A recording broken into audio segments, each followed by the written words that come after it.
అంతరాయ తిమిరోపశాంతయే శాంతపావనమచింత్య వైభవం తం నరం వపుషి కుంజరం ముఖే మన్మహే కిమపి తుందిలం మహః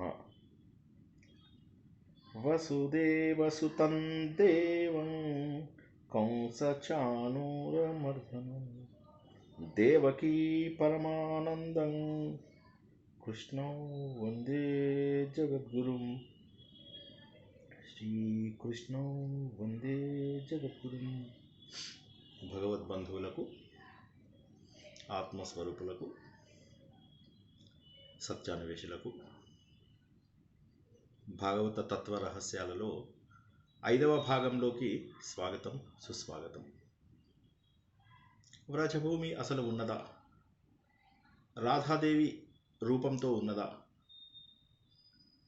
భక్తుడు ఎవరు? నిజమైన భక్తుడు ఎవరు? ఈ విషయాలన్నీ తెలుసుకుంటున్నాం. నరకాసురుడి చెరలోంచి విడిపించిన 16,000 మంది శ్రీకృష్ణుడి భార్యలు శ్రీకృష్ణునితో దూరమై విరహ వేదనతో కాళింది నది దగ్గరికి వెళ్ళారు. కాళింది శ్రీకృష్ణుడి యొక్క భార్య. ఆమె దగ్గరికి వెళ్ళి, మేమంతా ఇంత విరహ వేదనలో ఇంత బాధపడుతున్నాము, నువ్వు ఎందుకింత ఆనందంగా ఉన్నావు? నీ లోపల ఏ విధమైనటువంటి భేదము, బాధ కనిపించటం లేదు మాకు. శ్రీకృష్ణ పరమాత్మ అవతారం చాలించేశాడు కదా, అయినప్పటికీ కూడా నువ్వు ఎందుకింత ప్రశాంతంగా కనిపిస్తూ ఉన్నావు? యమునా నది గంభీరంగా ఎందుకు ప్రవహిస్తోంది? అప్పుడు ఆమె అంటుందన్నమాట, ఎవరం మేమంతా ప్రేమమూర్తులం. రాధాదేవి అనేటటువంటి ప్రేమ, ఆ ప్రేమతత్వము అందరి లోపల ఉంది. నా లోపల రుక్మిణి, సత్యభామ, జాంబవతి, నాగ్నజితి, భద్ర, లక్ష్మణ, ఇలా వీళ్ళందరి లోపల కూడా భగవంతుడి యొక్క ప్రేమ కలిసి ఉంది. అది రాధాదేవి తత్వం. ఆ రాధాదేవి తత్వం మాలో ఉన్నంత వరకు మాకు భగవంతుడు దూరం కాడు. భగవంతుడు 3 స్థాయిలలో ఉంటాడు అని, 10వ స్థాయి వారు భగవంతుడితోటే ఉంటారని, వారు మోక్షం సాధించిన వారు. 2వ స్థాయి వారు ముముక్షువులు. 3వ స్థాయిలో ఉన్నవారు మంచివారే, కానీ భగవంతుడితో ఇంకా పూర్తిగా ఐక్యం కారు. ఇంకా మోక్షం సాధించాలనే కోరిక ఉండదు, కానీ భగవంతుడి లీలలను వాటిని దర్శించాలని అనుకుంటూ ఉంటారు. ఈ 3 రకాల జనాలతోని శ్రీకృష్ణుడు వ్రజభూమిలో కనిపించినట్టుగా మనం తెలుసుకున్నాం. కాళింది చెబుతోంది, ఆ ప్రేమ స్వరూపాన్ని పొందాలి అంటే, ఈ విరహ వేదనను పోగొట్టుకోవాలి అంటే ఉద్ధవుడు ఉన్నాడు కదా, ఆ ఉద్ధవుడు మీకు తప్పకుండా పోగొడతాడు. ఒకసారి ఇలాగే గోపికలు భ్రమరంతో మాట్లాడుతూ భగవంతుడి గురించి విరహవేదన పడుతున్న సమయం లోపల ఆయన వారి విరహాన్ని తొలగించాడు, వారి బాధను తొలగించాడు. వారు భగవంతుడిలో భాగం అనేటటువంటి సత్యాన్ని వాళ్ళకు తెలియజేశారు. కాబట్టి మీరంతా కూడా ఉద్ధవుడిని గుర్తించాలి. నాలో ఒకసారి స్నానం చేస్తున్నప్పుడు శ్రీకృష్ణుడిని, బలరాముడిని కంసుడి వద్దకు తీసుకెళ్తున్నప్పుడు అక్రూరుడు కూడా ఈ యమునా నదిలో, అంటే కాళింది నదిలో శ్రీకృష్ణుడిని జలంలోనూ బయట అన్ని చోట్లను విశ్వరూపంలోనూ చూడగలిగాడు. ఆ భగవంతుడు సర్వత్రా వ్యాప్తి చెందాడు అన్న సత్యాన్ని కూడా తెలుసుకున్నాం. భగవంతుడు సర్వత్రా వ్యాప్తి చెందినప్పుడు మనం వ్యాకుల చెందాల్సిన అవసరం ఏముంది? బాధ పడవలసిన అవసరం ఏముంది? భగవంతుడు మనకు దూరం కాలేదు. ఒక వ్యక్తి మనకు దూరం అయితే బాధపడతాం, కానీ భగవంతుడు ఎప్పుడూ మనలోనే, మనతోనే ఉంటాడు కదా. అటువంటప్పుడు బాధపడాల్సినటువంటి అవసరం ఉందా? పదండి ఉద్ధవుడి దగ్గరికి వెళ్దాం. కానీ ఉద్ధవుడు మామూలుగా కనిపించాడు, ఆయన ఇప్పుడు బద్రీలో ఉన్నాడు. మనం ప్రార్థన చేయాలి, భగవంతుడిని మనసు పెట్టి ప్రార్థించాలి. మన వేదన అంతా ఆయనకు వినిపించేలాగా మన ప్రార్థన ఉండాలి. ఎటువంటి హంగు, ఆర్భాటము ఇవేవీ లేకుండా కేవలము భగవంతుడు కనిపించాలనేటటువంటి ఆర్తి, భక్తి మన లోపల కనిపించాలి. అప్పుడు మాత్రమే ఉద్ధవుడు మన కోసమై వస్తాడు. ఉద్ధవుడు కూడా పరమాత్మ రూపమే. ఆయన ఈ లతలలో, చెట్లల్లో, చేమల్లో, ధూళిలో అన్ని చోట్ల కూడా శ్రీకృష్ణుడి యొక్క నామాన్ని గుర్తిస్తూ, శ్రీకృష్ణుడి యొక్క పూర్ణతత్వాన్ని గుర్తిస్తూ ఉండిపోయాడు. అటువంటి మహానుభావుని మనం ఆర్తితో ప్రార్థిద్దాం. శ్రీకృష్ణుడిని ప్రార్థిస్తే తప్పక ఉద్ధవుడు మనకు కనిపిస్తాడు. ఏ విధంగానైతే శ్రీరామనామ జపం చేస్తే అక్కడ ఆంజనేయ స్వామి ఉంటాడు, అదేవిధంగా భగవంతుడి యొక్క రూపాన్ని దర్శించాలంటే ఉద్ధవుడు మనకు తప్పకుండా సహాయపడతాడు అని చెప్పేసి కాళింది వీరందరికీ కూడా చెప్పడం జరుగుతుంది. వీరందరూ కూడా భక్తితో, ఆర్తితో ఇక జీవితంలో మరే లక్ష్యము లేనట్టుగా భగవంతుణ్ణి ప్రార్థిస్తారు, భజనలు చేస్తారు. అప్పుడు వారికి ఉద్ధవుడు పవిత్ర రూపంలో కనిపిస్తూ ఉంటాడు. అక్షరాల శ్రీకృష్ణుడిలాగే ఉన్నటువంటి ఆ ఉద్ధవుడు వీరందరినీ చూసి సంతోషపడతాడు. మీరందరూ కూడా శ్రీకృష్ణ భక్తులు. మిమ్మల్ని చూస్తూ ఉంటే ఆనందంగా ఉంది. మీ అందరిలో కూడా ప్రేమ పొంగి పొరలుతోంది. ఎందుకంటే శ్రీకృష్ణుడు ఎవరికీ వేరుగా లేడు. శ్రీకృష్ణుడు మనందరిలోనూ అంతర్యామిగానే ఉన్నాడు. ఆ సత్యాన్ని మీరు తెలుసుకున్నారు. మనమందరము కూడా రాధాదేవికి దూరంగా లేము. ఆ రాధాదేవి యొక్క ప్రార్థనే, ఆ రాధాదేవి యొక్క ప్రేమనే మనందరిలో ఉంది. ఈ రాధాదేవి ప్రేమనే ఆయన భార్యలందరిలో కూడా ఉంది. మీకు తెలుసా రుక్మిణీదేవి ఎవరో తెలుసా? మీకు సత్యభామ ఎవరో తెలుసా? జాంబవతి ఎవరో తెలుసా? వారందరివి కథలు వినండి. వారందరూ కూడా రాధాదేవికి దూరం కాదన్న సంగతి మనం తెలుసుకుంటాం. మహారాష్ట్ర విదర్భ, అక్కడ రుక్మిణి తన ప్యాలెస్ లోపల ఆనందంగా ఉంది. కానీ ఏదో తెలియని బాధ. శ్రీకృష్ణుడు తప్ప మరెవరిని కూడా వివాహం చేసుకోలేను అన్నటువంటి కోరిక. చిన్నప్పటి నుంచే భగవంతుణ్ణి ప్రేమిస్తూ, ప్రార్థిస్తూ ఆయన తప్ప మరే లోకము లేనట్టుగా పెరుగుతున్నది ఆవిడ. కానీ అన్న అయినటువంటి రుక్మి శిశుపాలుడితో ఆమె వివాహాన్ని నిశ్చయిస్తాడు. వెలుతురు, రాత్రి అన్నీ కూడా ఆమెకు ఒకటే అయిపోతాయి. నిద్ర లేకుండా అలా బాధపడుతూ, చింతపడుతూ నరనారాయణుడు రూపమైనటువంటి శ్రీకృష్ణుడికి ఉత్తరం రాస్తుంది. నువ్వే నా ప్రాణ వల్లభుడవి, నువ్వు లేనిదే నేను లేను, నా మనస్సు ఎప్పటి నుంచో నీ పాదపద్మాలలోనే ఉంది భగవంతుడా అని ఒక బ్రాహ్మణుడికి తను ఒక ఉత్తరం రాసిస్తుంది. అది ప్రేమ, శరణాగతి. నువ్వు రాకపోతే ఇక ఈ శరీరాన్ని నేను ఇంకెక్కడా అర్పించలేను, కాబట్టి నువ్వు తప్పకుండా వచ్చి నన్ను రక్షించాలి. శ్రీకృష్ణుడు ఆ లేఖను స్వీకరించడమే కాకుండా శక్తితో బలరాముడితో కలిసి తను విదర్భకు ప్రయాణం చేస్తాడు. మహారాష్ట్రకి ప్రయాణం చేసి రుక్మిణీదేవిని తీసుకెళ్తాడు. బలరాముడు సైన్యాన్నంతా కూడా తీసుకెళ్ళి శత్రు సైన్యాన్ని ఎదురిస్తాడు. ఈ విధంగా ఎంతో గొప్ప భక్తి.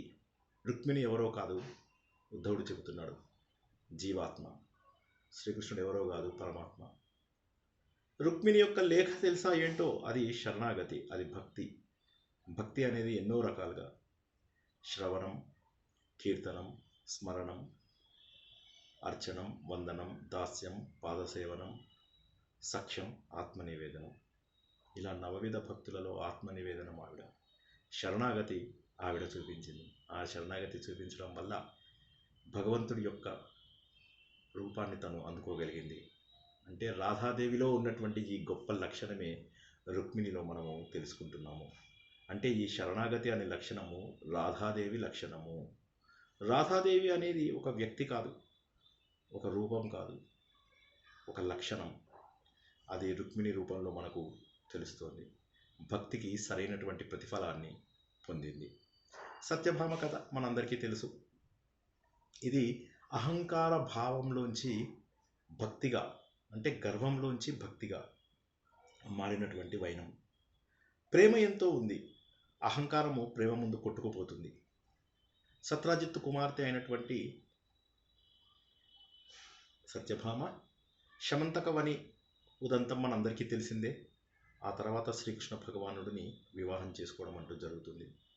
ఆయనని ఎన్నోసార్లు ఆయనతో పాటు ఉండి యుద్ధంలో కూడా ఆయనతో పాటు పాల్గొంటుంది. అటువంటి మహోన్నతురాలు ఆవిడ. కాబట్టి ఆవిడ గురించి మనం ఏం తెలుసుకోవాలి అంటే అహంకారంతో కూడినటువంటి భగవంతుడి యొక్క అభిమాని. మొదట్లో గర్వం, కానీ చివరికి అది భక్తిగా మారిపోతుంది. శమంతకమణి అంటే ఏంటి? ఏ శమంతకమణి కోసమైతే గొడవ జరిగిందో అది మరేది కాదు, బాహ్య సౌందర్యం కాదు, అది అంతర్ సౌందర్యం, ఆంతరింగ చైతన్యం, లోపల ఉన్నటువంటి చైతన్యం. ఈ మహోన్నతమైనటువంటి లక్షణం కూడా రాధాదేవి లక్షణమే. వీరి వివాహం అనేది మరేదో కాదు, ఆత్మబోధకు దగ్గర మార్గం. గర్వాన్ని పారదోలినటువంటి ప్రేమకు దొరికినటువంటి ప్రతిఫలం భగవంతుడి యొక్క అనుగ్రహం. గొప్ప లక్షణం, రాధాదేవి యొక్క గొప్ప లక్షణాన్ని మనము సత్యభామ రూపం లోపల తెలుసుకుంటున్నాం. జాంబవతి వివాహం. జాంబవంతుడు శ్రీకృష్ణుడితో పోరాడిన తర్వాత శమంతకమణి విషయంలో ఆయనను శ్రీరాముడిగా తెలుసుకోవడము, ఆయనకు మణితో పాటు తన కుమార్తె అయినటువంటి జాంబవతిని అందించడము కూడా జరుగుతుంది. ఇది ధర్మము, కర్మ ఈ రెండింటికి సంబంధించినటువంటి రూపము అని చెప్పవచ్చు. శ్రద్ధగా ఉన్నటువంటి ఆత్మ భగవంతుడి గురించి కర్మ ఫలితం కోసం అని చెప్పేసి ఎదురు చూస్తున్నటువంటి ఒక భక్తురాలు.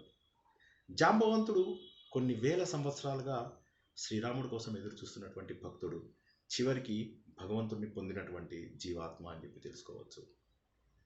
ఈ యుద్ధం ఏదైతే జరుగుతుందో వారిద్దరి మధ్య, అది ధర్మ పోరాటం, మన లోపల ఉన్నటువంటి అధర్మాలను పోగొట్టుకునేటటువంటి పోరాటము. జాంబవంతుడి శరీరం అంతా కూడా క్షీణించిపోతుంది.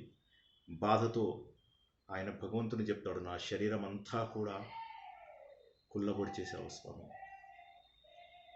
ఇప్పుడు నాకు అర్థమైంది, ఈ బాహ్య శరీరం కంటే కూడా అంతరంగ ఆనందము ముఖ్యమన్న సంగతి నాకు అర్థమైంది. నీ భక్తుడని నేను. భక్తి అనేటటువంటి పుష్పం తపస్సు ద్వారా, కర్మ, ఎస్పెషల్లీ ఇక్కడ మనం తెలుసుకున్నది జాంబవంతుడి విషయంలో జాంబవంతికి కర్మఫలంగా దొరికింది. కాబట్టి కర్మయోగం కూడా రాధాదేవి రూపంగా మనము చెప్పుకోవచ్చు. తన జీవితాన్ని ఆవిడ భగవంతుడికి అంకితం చేసింది. ఆ తర్వాత ఇక కాళింది వివాహం మొన్న మనం చెప్పుకున్నాం. వీరు ఇంద్రప్రస్థ రాజ్యం అధిరోహించిన సమయంలో పాండవులు, అర్జునుడు శ్రీకృష్ణుడు వేటకు వెళ్ళడము, అక్కడ ఒక అమ్మాయి తపస్సు చేసుకుంటూ తన సూర్యుడు పుత్రికని అని చెప్పి చెప్పుకోవడం మనం తెలుసుకున్నాం. ఆవిడని శ్రీకృష్ణుడు వివాహం చేసుకోవడం అంటే ఇది ప్యాషన్. భగవంతుడు తప్ప నాకు ఇంకా ఏమీ వద్దు అనేటటువంటి తపన. ఒక పరిశుద్ధమైనటువంటి జీవాత్మ పరమాత్మ కోసమై పరితపిస్తూ ఆయన కోసం ఎదురుచూపులు చేయడం ఒక గొప్ప రాధాదేవి లక్షణంగా తెలుసుకోవాలి అందరం. 16,000 మంది వింటున్నారు శ్రద్ధగా. అందరిలో ఉన్నటువంటిది రాధాదేవి లక్షణమే, అందరిలో ఉన్నటువంటిది ప్రేమ. ఇది ఎన్నో రూపాలలో, ఎన్నో లక్షణాలలో తెలియబడుతుంది. అందులో కాళింది విషయం లోపల తపస్సు, తపించడము, భగవంతుడి కోసం నిరంతరము తపించడము. నాకు భగవంతుడు తప్ప మీరేది వద్దు. ఏ విధంగానైతే రామకృష్ణ పరమహంస నీళ్ళల్లో ఒక తలని పెడితే ఆ తల మళ్ళీ మనం బయటికి తీసుకోవాలి అని ఎంత తపన చెందుతామో, భగవంతుడిని చూడాలి అనేది కూడా అంత తపన రావాలి. దానికి కృష్ణుడు అంగీకరించాడు. అంటే భక్తికి భగవంతుడు సులభుడు, భగవంతుడు భక్తికి తప్పక లొంగుతాడు. తపస్సుతో కూడినటువంటి ఆ ప్రాణాన్ని భగవంతుడు తనతో పాటు స్వీకరించుకుంటాడు. ఇది ఒక గొప్ప యోగ సూత్రం అని కూడా కాళింది వివాహం మనకు తెలియజేస్తుంది. ఇక మిత్రవింద. మిత్రవింద చూసినట్లయితే అవంతి అంటే ఉజ్జయిని. అవంతి రాజ్యం లోపల ఒక గొప్ప ఆదర్శ వనిత అని చెప్పి చెప్పవచ్చు. అన్నదమ్ములు ఎవరైతే ఉంటారో విందుడు అనువిందుడు, విందుడు ప్రతివిందుడో విందుడు అనువిందుడో, నేను పేర్లు మర్చిపోయాను, వారిద్దరూ దుర్యోధనుడికి దగ్గర వాళ్ళు. దుర్యోధనుడితోనే వారి వంశంతో వాళ్ళు బంధాన్ని కలుపుకోవాలి అని అనుకుంటారు. కానీ ఈమె కుటుంబాన్ని కూడా ఎదిరించింది. భగవంతుణ్ణి పొందడం కోసం అని చెప్పేసి ఆవిడ కుటుంబాన్ని కూడా ఎదిరించింది. వారు వరుణ్ణి ఎంపిక చేస్తామంటే ఆ బాధ లోపల శ్రీకృష్ణుడికి ఆవిడ ఇన్ఫార్మ్ చేయడం జరుగుతుంది, తెలియజేయడం జరుగుతుంది. ఏ విధంగానైతే రుక్మిణీదేవికి వివాహం ఆల్రెడీ సెటిల్ అయిపోయి తర్వాత శ్రీకృష్ణుడు వచ్చాడో, ఈమెకి స్వయంవర సభ ఏర్పాటు అవగానే శ్రీకృష్ణుడికి మాత్రం ఎట్టి పరిస్థితుల్లో కూడా ఆహ్వానం పంపించారు, ఒక ద్వేషం. కానీ మిత్రవింద మనసులో ఉన్నటువంటిది ఒక్క కృష్ణుడి నామమే. అంతఃపురంలో ఆమెకు నిద్ర లేదు, బాధపడుతుంది. కృష్ణ కృష్ణ, ప్రభు నన్ను ఈ బంధనాల నుంచి కాపాడు. నా మనసు సత్యంగా నిన్ను కోరుకుంటుంది. నా అన్నయ్యలు ఎవరైతే ఉన్నారో నన్ను బలవంతంగా వేరే వారికి ఇచ్చేటటువంటి ప్రయత్నం చేస్తున్నారు, ఈ బంధముల నుంచి నన్ను విడగొట్టు స్వామి, నువ్వే రక్షకుడవి, నువ్వే ప్రాణనాథుడవి అని. స్వయంవరం సభ ప్రారంభమయ్యే లోపలే భగవంతుడు రావడము, ఆవిడని తీసుకుని వెళ్ళిపోవడము, మిగతా యాదవులందరూ కూడా యుద్ధం చేయడము జరుగుతుంది. మిత్రవింద కళ్ళ లోపల ఆనందం, సంతోషం, అన్నల కళ్ళ లోపల గర్వభంగం తెలుస్తూ ఉంటుంది. ఈ విధంగా ఆవిడని ద్వారకా నగరానికి తీసుకువెళ్తాడు. ఎవరు మిత్రవింద? ఈమె జీవాత్మ యొక్క ధైర్యాన్ని, అంటే రాధాదేవిలో ఉన్నటువంటి ధైర్యాన్ని చెబుతుంది. ఏ ధైర్యం ఉండాలి, ఒక భక్తుడికి ఎంతో ధైర్యం ఉంటుంది అన్న విషయాన్ని మనము ప్రహ్లాదుడి కథ ద్వారా, మీరాబాయి కథ ద్వారా ఎన్నోసార్లు మనము తెలుసుకున్నాము. ఒక భక్తుడిలో భగవంతుడి పైన భారం వేసినప్పుడు ఒక రకమైనటువంటి ధైర్యం వస్తుంది. ఆ ధైర్యమే మిత్రవింద. మన మగధీర సినిమాలో కూడా ఆమె పేరు మిత్రవింద, ధైర్యానికి ప్రతీక అని చెప్పి చెప్పవచ్చు. పరమాత్మను, ఆపద వచ్చినప్పుడు పరమాత్మను ఆశ్రయించడం భక్తి యొక్క అసలైనటువంటి పాఠం. ప్రపంచంలో ఉన్నటువంటి ఆంక్షలు ఏవైతే ఉన్నాయో ఇవి అన్నల రూపంలో కథలో తెలుసుకుంటాం. ఈ అన్నలు ఎవరో తెలుసా? వారు మరెవరో కాదు, వారు ప్రపంచంలో ఉన్నటువంటి ఆంక్షలు, ప్రపంచంలో ఉన్నటువంటి రిస్ట్రిక్షన్స్, ప్రపంచంలో ఉన్నటువంటి కష్టాలు. కృష్ణుడు రావడం ఏమిటి? కృష్ణుడు రావడం ఏమిటంటే ధైర్యంగా జీవాత్మ రక్షణ కోసం వచ్చినటువంటి ప్రబల సంకేతం, గొప్ప సిగ్నల్ అని చెప్పేసి మనకు మిత్రవింద పరిణయం ద్వారా రాధాదేవిలో ఉన్నటువంటి ధైర్యం అనే లక్షణాన్ని మనము తెలుసుకుంటున్నాం. నాగ్నచితి విషయం లోపల చాలా ఆశ్చర్యం. ఇందులోపల అసలు విషయం ఏమిటంటే ఆయన తన కుమార్తెకి ఒక స్వయంవరం చేసి, ఆ స్వయంవరం లోపల దుర్మార్గమైనటువంటి ఒక 8 ఎడ్లను గనక ఒకేసారి ఓడించే వాడికి తన కుమార్తెనిచ్చి పెళ్లి చేస్తాను అని చెప్పేసి చెప్తాడు. ఆయన పేరు నగ్నజిత్తు, ఆయన కూతురు కాబట్టి నాగ్నజిత్తి. ఈవిడనే మనము సత్య అని కూడా పిలుస్తాము. సత్యభామ అని వేరే పేరు ఉంది కాబట్టి ఇప్పుడు ఈవిడని సత్య అనుకునే బదులుగా నాగ్నజితి అని చెప్పేసి అంటే సరిపోతుంది. సో ఈవిడకి మాత్రము మా చిన్నప్పటి నుంచి శ్రీకృష్ణుడు అంటే ప్రేమ. ఏ విధంగానైనా శ్రీకృష్ణుడు వచ్చి తనను కాపాడుకుంటాడు అనేటటువంటి ఒక గట్టి నమ్మకం. శ్రీకృష్ణుడు తననే 8 రూపాయలుగా చేసుకుని ఆ ఎడ్ల బండులతో పోరాడి వాటన్నింటినీ కూడా ఓడించడం అనేది జరుగుతుంది. ఇది చూసి ఆ రాజు కూడా సంతోషపడము, కుమార్తెని శ్రీకృష్ణుడికి ఇచ్చి వివాహం చేయడము సుఖాంతం. ఇది శ్రీకృష్ణుడు ఎత్తుకు వెళ్ళాల్సినటువంటి అవసరం లేకుండా. అంటే ఏంటి? ఇక్కడ నాగ్నచితి అంటే ధైర్యము, సత్యము, భక్తి. బండ్లను ఓడించాలి అంటే ఎడ్ల బండను ఓడించడం అనేది కాదు, ఇంద్రియాలను, మనలో ఉన్నటువంటి ఇంద్రియాలను ఎలా జయించాలి, వాటిని ఎలా అణగదొక్కాలి, మనలో ఉన్నటువంటి అహంకారాన్ని కూడా ఎలా దండించాలి. అంటే ఎడ్లను ఏ విధంగానైతే అహంకారంగా ముందుకు వస్తున్నటువంటి ఉన్నాయో వాటన్నింటినీ దండించడం, అది మనకి ఇక్కడ తెలుస్తుంది. శ్రీకృష్ణుడు అనేవాడు మనలో ఉన్నటువంటి, మన మనసులో ఉన్నటువంటి ఆ అంతర్ముఖంగా ఉన్న శక్తిని చూపిస్తుంది. ఇక వివాహం, వీరిద్దరి మధ్య వివాహం చాలా స్మూత్గా జరిగినటువంటి జీవాత్మ పరమాత్మల యొక్క కలయిక అని చెప్పి చెప్పుకోవచ్చు. రాధాదేవి గొప్ప లక్షణం ధైర్యము, భక్తి, ఇంద్రియ నిగ్రహము, ఇంద్రియాలను జయించడము అనేటటువంటి రాధాదేవి భక్తిని మనము నాగ్నచితి లోపల చూడగలుగుతున్నాము. అద్భుతం. ఒక ధార్మిక యుద్ధం, ఒక స్థిరత్వం, ఒక ఆత్మవిశ్వాసం, ఒక ఏకత్వం, ఇవన్నీ కూడా తెలుసుకున్నాం. ఇక భద్ర అనేది చాలా చక్కటి వివాహము అని చెప్పి చెప్పవచ్చు. కోశల దేశము. ఆ కోశల దేశం అంటే మన శ్రీరాముడి వాళ్ళ దేశం అన్నమాట. అందులోపల ఆమెకి చిన్నప్పటి నుంచి కూడా శ్రీకృష్ణుడు అంటే చాలా గాఢమైనటువంటి ప్రేమ, విశ్వాసము ఉండడము.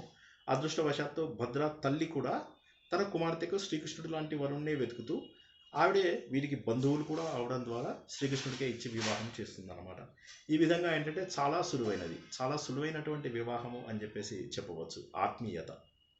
ఇక్కడ మనం చూసేది ఏంటంటే భద్రలో మనము ఒక ఆత్మీయత, అంటే దగ్గర వాళ్ళలో మన వాళ్ళని ఇష్టపడే ప్రేమ, ఆత్మీయత, విశ్వాసం, నమ్మకం, జనరల్గా అందుకే చాలామంది ఏం చేస్తూ ఉంటారు, వాళ్ళకి తెలిసిన వాళ్ళలోనే సంబంధాన్ని కలుపుకోవడం జరుగుతూ ఉంటుంది. ఈ భద్ర విషయంలో అదే జరిగింది. అంటే ఇక్కడ రాధాదేవిలో ఉన్నటువంటి లక్షణం ఏంటి అంటే ప్రశాంతత, ఆత్మీయత, ధైర్యం. ఎందుకంటే ఆ ధైర్యం ఎక్కడి నుంచి వస్తుంది? ఈ ఆత్మీయత ద్వారా, ఈ చిన్నప్పటి నమ్మకం ద్వారా, ఈ చుట్టాలలో ఉన్నటువంటి ప్రేమ ద్వారా. సో అది రాధాదేవి ప్రేమ ఇక్కడ చక్కగా ప్రకటితమవుతుంది.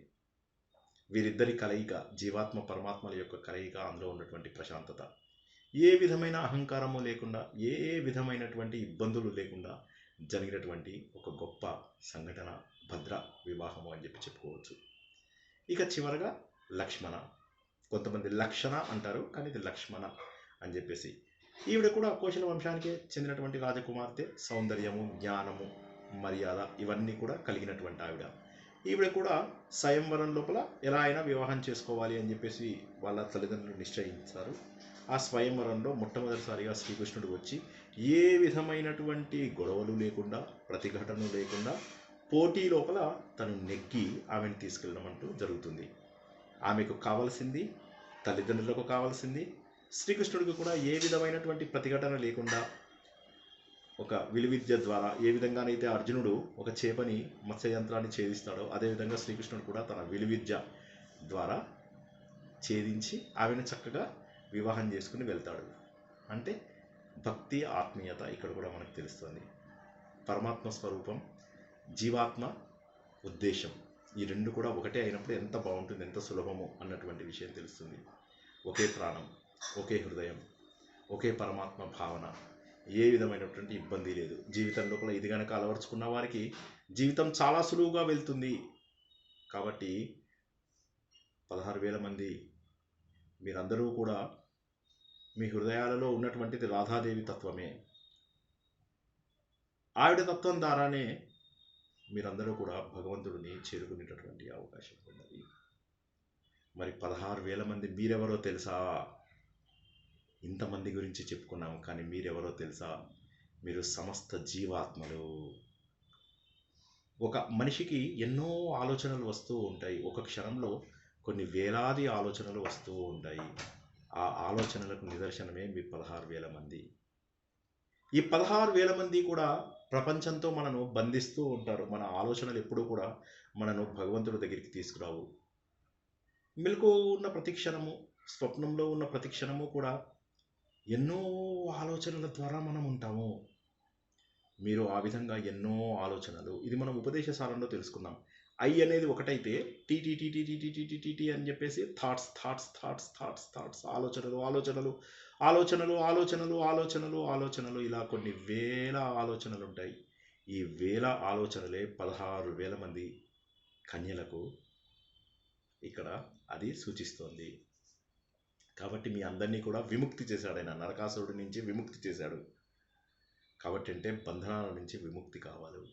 భగవంతుడికి శరణాగతి అయినప్పుడు మాత్రమే, భగవంతుడు ఎటువంటి సిచ్యువేషన్లో ఉన్నా, ఎంత కష్టమైనా కూడా భగవంతుడు వారి శరణాగతిని సమర్పిస్తాడు అన్నటువంటి సత్యాన్ని తెలుసుకోండి. మీరందరూ మరెవరో కాదు, ఎన్నో కోట్ల సంవత్సరాలుగా ఎదురు చూస్తున్నటువంటి జీవాత్మలు. మీరు ఈ ప్రపంచంలో ఉన్నటువంటి ప్రతి జీవాత్మ యొక్క సంకేతము. మీ అందరిలో ఉన్నటువంటిది ఒక్క రాధాదేవి తత్వం మాత్రమే. కాబట్టి రుక్మిణి లోపల ఆత్మజ్ఞానము, సత్యభామ లోపల అహంకారం మార్పు, కాళింది లోపల తపస్సు, నాగజితి లోపల మనస్సు శిక్షణ, మిత్రవింద లోపల ధైర్యము, భద్ర లోపల శాంతి, ఇవన్నీ ఏవైతే ఉన్నాయో వాటితో పాటుగా ఈ 16,000 మంది మీరంతా ఎవరైతే ఉన్నారో మీరంతా కూడా జీవాత్మల యొక్క ప్రతిరూపము. ఇదే శ్రీకృష్ణుడి యొక్క వివాహంలో ఉన్నటువంటి అంతరార్థము. రాధాదేవి ఈ 16,008 మంది లోపల కూడా ఆవిడ తత్వమే కనిపిస్తూ ఉంటుంది. శ్రీకృష్ణుడు అనేవాడు ఒక రూపం కాదు, ఈ 16,008 మంది ఒక రూపం కాదు. వీరందరూ కూడా జీవాత్మలకు, పరమాత్మలకు సంకేతాలు. జీవాత్మకు ఉండవలసినటువంటి లక్షణాలన్నీ కూడా మనము రాధాదేవి యొక్క లక్షణాలలో మనం గుర్తిస్తున్నాము. రాధాదేవి యొక్క లక్షణాలే జీవాత్మకు ఉండవలసినవి. ఈ జీవాత్మ, పరమాత్మ వీరు వేరువేరు కాదు. వెన్నెల, చంద్రుడు వేరువేరు కాదు, కానీ వెన్నెల మనను చేరుకుంటుంది. ఈ వెన్నెల అనేటటువంటిది రాధాతత్వం, ఇది ప్రేమతత్వము. తద్వారా మనము పరమాత్మను చేరుకోగలుగుతాము. కాబట్టి శరణాగతి, భక్తి, తపస్సు, భగవంతుడి కొరకై నిరంతరము ఆలోచన, శ్రద్ధ, ధైర్యము ఇవన్నీ కూడా ఉన్నవాడు తనను తాను భగవంతుడి రూపంగా తెలుసుకోవడమే శ్రీకృష్ణుడి యొక్క వివాహాల అంతరార్థము. జై శ్రీకృష్ణ. శ్రీకృష్ణుడి వివాహాలు ఇవి ఉద్ధవుడు చెప్పగానే అందరూ కూడా ఒక్కసారిగా ఆశ్చర్యపోయి ఆనందంతో, సంభ్రమంతో అలా చూస్తూ సంతోషంగా ఉండిపోతారన్నమాట. ఉద్ధవుడు తర్వాత ఏం చెప్పాడో తెలుసుకుందాం. ఇప్పటివరకు ఏమన్నా చిన్న ప్రశ్నలు ఉంటే అడగండి. ఇప్పుడు ధ్యానం పద్ధతి లోపల ఉద్ధవుడు తర్వాత ఏం చేశాడో తెలుసుకుందాం.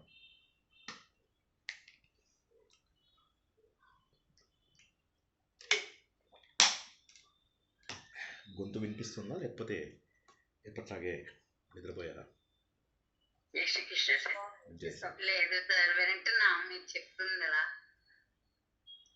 జై శ్రీకృష్ణ సార్, ఒక్కొక్కరు ఒక్కొక్క దానికి ప్రతీకగా నిలిచారు, కానీ టోటల్ గా అందరి భావం ఒక్కటే, అంటే ఇంటెన్షన్ జీవాత్మ పరమాత్మలో కలవటం. అంతే, చాలా బాగా.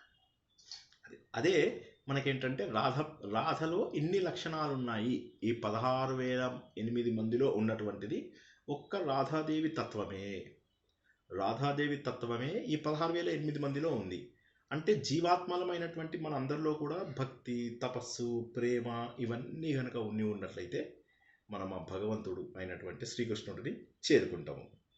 ఇప్పుడు శ్రీకృష్ణుడికి ఒక రూపము, 8 మందికి ఒక రూపము, వారందరి పెళ్ళిళ్ళకు ఒక రూపము, ఇవన్నీ కాకుండా మనము అలవర్చుకోవాల్సినటువంటి లక్షణాలు ఏంటి అనే విషయాన్ని తెలుసుకుందాం. ఇవన్నీ ఉద్ధవుడు చెబుతుంటే వాళ్ళు కళ్ళలోంచి నీళ్ళు వస్తూ చూస్తూ ఉన్నారు 16,000 మంది. ఇంకా ఉద్ధవుడు ఏం చెబుతాడా అని చెప్పేసి ఎదురు చూస్తున్నారు. ఇంకేమన్నా ప్రశ్న ఉంటే సరే, లేకపోతే ఉద్ధవుడు ఏం కొనసాగించాడో తెలుసుకుందాం.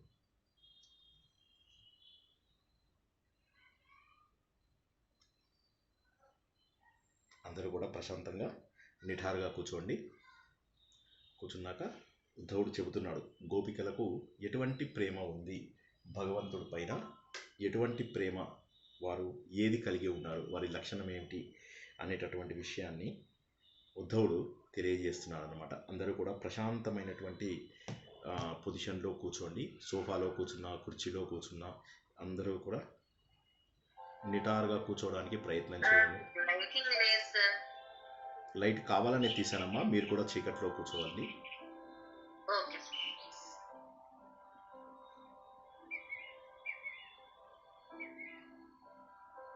అందరూ కూడా వెన్నెముకను నిఠారుగా పెట్టండి. కళ్ళు మూసుకోండి లేదా భృగిటి పైన ధ్యాస ఉంచండి, లేదా ముక్కు పుటాలను చూస్తూ సగం కళ్ళు తెరిచి సగం కళ్ళు మూసి ఉండండి. వెన్నెముక, శిరస్సు నిఠారుగా ఉండడం తప్పనిసరి.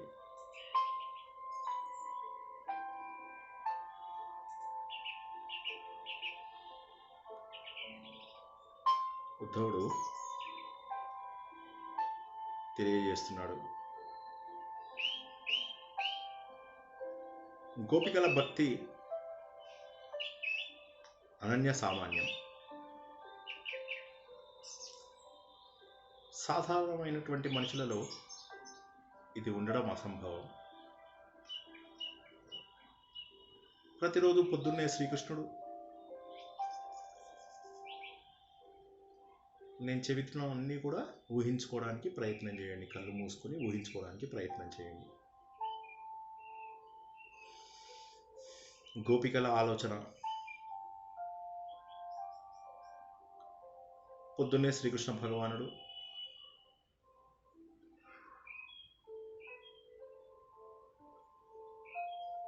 గోవులని, గోపాలులని అందరినీ కలుపుకొని అందమైన మురళిని తీసుకుని, చక్కటి కేశములు, అందమైన రూపము, పశువులన్నింటినీ మేతకు తీసుకెళ్తూ ఉంటాడు. గోపికలంతా కూడా పొద్దున్నే లేచి ఇల్లు అలకడము, అన్నీ శుభ్రం చేయడము, పాలు పితకడము, శ్రీకృష్ణుని గురించే పాటలు పాడుతూ ఆనందంగా ఉండడము. వారికి జీవితంలో ఇక మరి ఏ పని కూడా లేదు.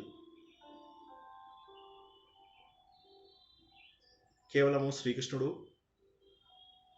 ఆయనకు సంబంధించినటువంటి ఆలోచనలే. ఒక గోపిక పాలు పితుకుతూ శ్రీకృష్ణుడిని చూస్తోంది. మరో గోపిక పెరుగు, మరొక గోపిక నెయ్యి చేస్తూ, మరో గోపిక వెన్న చేస్తూ, మరో గోపిక వంట చేస్తూ, మరో గోపిక పిల్లలని శుభ్రపరుస్తూ శ్రీకృష్ణుడి చింతనలోనే గడుపుతున్నారు. అందమైనటువంటి రేపల్లె. ధర్మం, అర్థం, కామం, మోక్షం, ఈ నాలుగింటికి కూడా శ్రీకృష్ణ భగవానుడు దారి చూపించాడు. రేపల్లె ధర్మం, బృందావనం అర్థం, మధురానగరం కామం, ద్వారకా నగరం మోక్షం. ఉద్ధవుడు చెబుతున్నాడు, మన జీవితంలో కావలసినటువంటి నాలుగింటిని కూడా సాధించే ఆ పరమాత్మ కంటి ఎదురుగా కనిపిస్తున్నాడు గోపికలకి. అందమైనటువంటి బృందావనం, చక్కటి గాలి, గంభీరమైనటువంటి నల్లటి యమునా నది అందంగా ప్రవహిస్తోంది. ఎక్కడ చూసినా కూడా దట్టమైనటువంటి చెట్లు, అందులోపల గోవులన్నింటినీ తీసుకుని శ్రీకృష్ణుడు, బలరాముడు, ఇతర గోపకులు అందరూ కూడా వెళ్తున్నారు. గోధూళి అలా బయటికి వస్తోంది. అది చూస్తున్నారు గోపికలు. అయిపోయింది. అప్పటి వరకు వారు ఓపిక పట్టారు. అప్పటి వరకు ఉన్న ఆనందం ఒక్కసారిగా వారి లోపల మాయమైపోయింది. ఆ ఎడబాటును తట్టుకోలేనటువంటి స్థితికి వెళ్ళిపోయారు. ఏం చేయాలి మరి? ఇప్పుడు ఆయన సాయంత్రం వరకు రాడు. మరి ఎలాగా? ఇక ఆయన లీలా వైభవాలు కీర్తించడం తప్పితే ఇక మరి ఏ పని లేదు మనకు. ఏ పని చెయ్యాలని లేదు. ఎన్నో పనులున్నాయి, కానీ ఏ పని కూడా చెయ్యాలని అనిపించడం లేదు. ఎంత అందమైన వాడు శ్రీకృష్ణుడు ఓ చెల్లారా. మనందరికీ ఎంతో ఆనందాన్ని, ప్రేమను, అనురాగాన్ని అందిస్తాడు ఆ శ్రీకృష్ణ పరమాత్మ. ఆయన పురుషోత్తముడు. మనం వింటున్నాం, తనను ద్వేషించే వారికి కూడా ఆయన మోక్షం ఇస్తట కదా. ఆయన ఎంతో అందంగా ఉన్నాడో చూడు. ఎడమ చేతిపై ఎడమ చెక్కిలి నానిచ్చి అందమైనటువంటి కనుబొమ్మలను అటు ఇటు తిప్పుతూ అధరాలపై మురళిని చేర్చి సుకుమారమైనటువంటి తన వేళ్లను ఆ వేణువు యొక్క రంధ్రాలపై అందంగా కదుపుతూ గంధర్వ గానము అందిస్తున్నాడు. ఆ దృశ్యమే ఎంత అద్భుతంగా ఉంది. శ్రీకృష్ణ భగవానుడు అలా ఒక చెట్టుపై కూర్చుని మధురంగా మురళి నాదము వినిపిస్తున్నాడు. ఆ గాన మాధుర్యానికి అందరము ఆనందం చెందుతున్నాము. ఎక్కడి నుంచో వస్తున్నాయి పశువులు, పక్షులు. వాటికి ఏమర్థం అవుతుందని ఆయన భావాలు వాటికి ఏమర్థమవుతాయి? బహుశా ఆయన తన మాటలను పాట ద్వారా అందిస్తున్నాడేమో వాటికి. మనకేం తెలుసు? మనం మాత్రం ఇక్కడే ఉండిపోయాం. ఆశ్చర్యమైన విషయం ఏమిటంటే, అదిగో శ్రీకృష్ణుని యొక్క దరహాసాన్ని చూడండి. ఆయన శరీరం మీద ఉన్నటువంటి శ్రీవత్సం అనేటటువంటి మచ్చని చూడండి. నల్లనైనటువంటి మేఘం పైన ఒక మెరుపు వచ్చినట్టు అది తేజస్సుతో కనిపిస్తుంది. గుంపులు గుంపులుగా గోవులు, లేళ్ళు ఇవన్నీ కూడా చెవులు అప్పగించి అలా వింటున్నాయి. ఆయన చుట్టూరా చేరుతున్నాయి. మనం కూడా వెళ్ళుంటే ఎంత బాగుండేది కదా. గోపబాలకులు ఎంత అదృష్టవంతులు.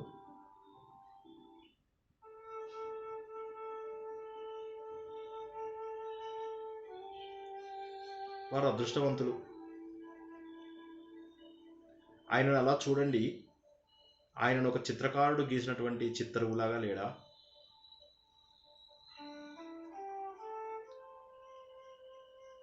ఆయన శిరస్సు పైన నెమలి పింఛం, ఆయన ముంగురులపై పువ్వులు ఎక్కడి నుంచి వచ్చాయి? శరీరం అంతా కూడా గంధము లేపనాలు. అందంగా అలంకరించబడ్డాడు ఆయన. వేణుగానం చేస్తూ గోవులని పేరు పేరున ఆహ్వానిస్తున్నాడు.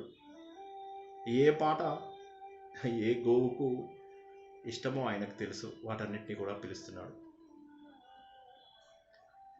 అవన్నీ కూడా వింటున్నాయి శ్రద్ధగా. ఆయన పాదధూళి గాలికి అలా కుట్టుకుంటుంది. చూసారా సఖులారా? చూడండి. ఆయన అలా కాళ్ళు లేపి కూర్చున్నాడు ఎంతో అందంగా.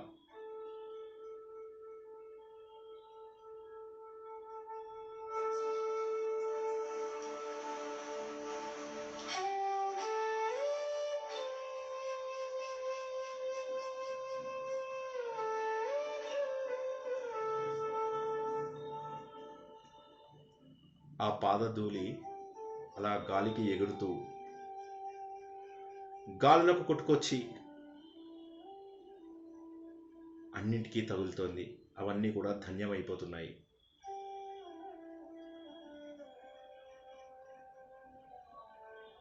అపారమైనటువంటి సంపదలు శ్రీకృష్ణ భగవానుడు. ఆయన అనుచరులైనటువంటి గోపాలులంతా కూడా ఆయనను చూస్తూ ఆనందం పొందుతున్నారు.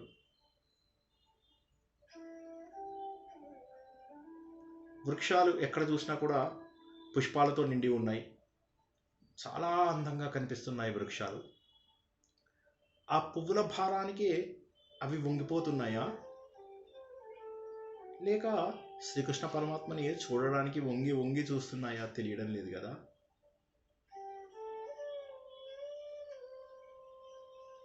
ఆయనకి వాటిలోంచి వచ్చేటటువంటి ఆ మకరందం చేరాలనేటటువంటి ఆకాంక్షతో మరింత కిందికి వంగుతున్నాయా అనిపిస్తున్నాయి ఆ పుష్పాలు. అవి ఎంత ధన్యులు. భగవంతుడికి అంత చేరువలో వాటి సర్వీసెస్ని ఇవ్వగలుగుతున్నాయి కదా. అందగాళ్ళలోనే అందగాడు. ఆయన మెడలో చూసావా వనమాల, తులసీదళం, మకరందాలు. అవి చూసి తుమ్మెదలు కూడా మత్తెక్కి అలా కనిపిస్తున్నాయి. ఝుంకారాలు వినిపిస్తున్నాయి. ఆయన కూడా తక్కువ తినలేదు. తన అధరాల ద్వారా వచ్చేటటువంటి మధురమైనటువంటి గానములతో వాటన్నింటినీ కూడా ఆనందంలో ముంచుతున్నాడు. అప్పుడే సరస్సులోంచి హంసలు, ఇతర పక్షులు అన్నీ కూడా మైమరిచిపోయి ఆ యమునా నదిలోంచి అలా ముందుకు వస్తున్నాయి. చక్కటి అరణ్యం, పక్కనే యమునా నది, ప్రశాంతమైనటువంటి వాతావరణం. అవన్నీ కూడా శ్రీకృష్ణుడి వైపుకి ఆనందంగా వస్తున్నాయి. ఎండ లేదు, చాలా ప్రశాంతమైనటువంటి వెన్నెల లాంటి నీడ. ప్రపంచాన్ని ఆయన పులకింపజేస్తున్నాడు. విశ్వమంతా కూడా ఆయనను కౌగులించుకుందా అన్నట్టుగా ఉంది. సూర్యుడి యొక్క ఎండ ఆయన పైన అస్సలు తగలడం లేదు. మేఘాలు కూడా అడ్డం వస్తున్నాయి మధ్య మధ్యలో. ఓ సకులారా చూడండి, ఇంత అందమైనటువంటి ఈ వ్యక్తి మనల్ని వదిలేసి వెళ్ళాడే. సాయంత్రం వచ్చే వరకు కూడా ఆయన జ్ఞాపకాలలో మనం బతకవలసిందేనా? హే మహానుభావ, నిన్నే నమ్ముకున్నాం, నువ్వే దిక్కనుకుని 2 చేతులు పెట్టి ప్రార్థిస్తున్నాము, పైకెత్తి మరీ ప్రార్థిస్తున్నాం భగవాన్. నువ్వే దిక్కనుకుంటే మమ్మల్ని దిక్కులేని వాళ్ళని చేసి వెళ్ళిపోయావా దూరంగా? ఎప్పటి వరకు మేము ఇంకా ఇది ఎదురు చూడాలి? నీ గాన మాధుర్యం కోసము బ్రహ్మ విష్ణు మహేశ్వరులు అందరూ కూడా చూస్తూ ఉంటారు ఎదురు. మేమెంత, మాలాంటి సామాన్యులు ఎంత? ఆ భగవానుడి పాదపద్మాలు మృదు మనోహరాలు, ఎన్నో చిహ్నాలు ఆయన పాదం పైన. ఈ వ్రజభూమి అంతా కూడా గోవుల గిట్టలతో తొక్కబడింది, గుంతలు గుంతలుగా ఉంది. పాపం మన స్వామి చరణాలకు నొప్పి పెట్టదా? ఆలోచించండి సకులారా. మన హృదయాలన్నీ కూడా ఆయనను తలుచుకుని, మన శరీరాన్ని కూడా మనం పట్టించుకోలేని స్థాయికి వెళ్ళిపోతున్నాం. మన కొప్పులు జారిపోతున్నాయి, వస్త్రముల యొక్క ముడులు కూడా రాలిపోతున్నాయి, కానీ మనకు తెలియడం లేదు. ఆయన శరీరంలో ఉన్నటువంటి మణిమాల చూడండి, తులసిమాల చూడండి, ఆ వేణుగానానికి ఆకర్షితమైనటువంటి జింకలను చూడండి. మనమంతా కూడా ఇళ్ళన్నీ వదిలి వెళ్ళాం కదా ఆయన దగ్గరికి. మనలాగానే ఇవన్నీ కూడా ఆయన చుట్టూరా ముగిపోయాయి. ఎక్కడ చూసినా కూడా గోపాలురు, గోవులు, అన్ని పనులు మానేసి ప్రకృతి కూడా ఆయన దగ్గరే ఉన్నదా అన్నట్టుగా తెలుస్తుంది. యశోద తల్లి శ్రీకృష్ణుడు నీ కుమారుడు అవడము నీకు, మా అందరికీ కూడా ఎంతో ఆనందకరమైనటువంటి విషయం. చాలా సంతోషంగా ఉంది మా అందరికీ కూడాను. గోవులతో, గోపాలులతో యమునా నది తీరంలో విహరిస్తున్నటువంటి ఆ పరమాత్మ, మలయ పర్వతం, చక్కటి గాలులు ప్రశాంతంగా వీస్తున్నాయి. సిద్ధులు, విద్యాధరులు ఎంతో మంది కూడా ఆయన గానం వినడానికి చుట్టూరా చేరుతున్నారు. తెలియకుండా ఆయనకి ఎన్నో కానుకలు సమర్పిస్తున్నారు అదృశ్య రూపంలో. మనందరం అంటే దేవుడికి చాలా ఇష్టం. అందుకే గోవర్ధనగిరిని లేపి మనందరినీ కాపాడాడు తెలుసా ఆయన. ఓ మనులారా, ఓ సకులారా, సాయంత్రం సమయం అవుతుంది. ప్రియ సకుడు వచ్చేటటువంటి సమయం ఆసన్నమవుతుంది. పరమాత్మ వచ్చే సమయం ఆసన్నమవుతుంది. మన ఎదురుచూపులకు ఇక అంతు లేదు. కానీ భగవంతుడు మనపై కరుణించి అదిగో బయలుదేరి వస్తున్నాడు. చక్కటి సాయం సంధ్య, సూర్యుడు అస్తమిస్తున్నాడు. అన్ని గోవులు కూడా క్రమశిక్షణతో చక్కగా ఎవరో చెప్పినట్టుగా కుదురుగా వస్తున్నాయి. గోపాల బాలురంతా కూడా ఎవరి ముఖంలో కూడా ఏమాత్రమూ అలసట లేదు. గోవులను కనీసం తోలవలసిన అవసరం కూడా లేదు, అలా వస్తున్నాయి. అదిగో గోపాలులలో అత్యంత ప్రకాశవంతంగా వెలుగుతున్నటువంటి మన ప్రియ సకుడు శ్రీకృష్ణుడు వస్తున్నాడు. ఈ సమయంలో కూడా మురళీగానం అవసరమా? మనందరి హృదయాలని మరింత పిండడం తప్ప. అదిగో ఎంత ఆనందంగా ఉందో చూడండి.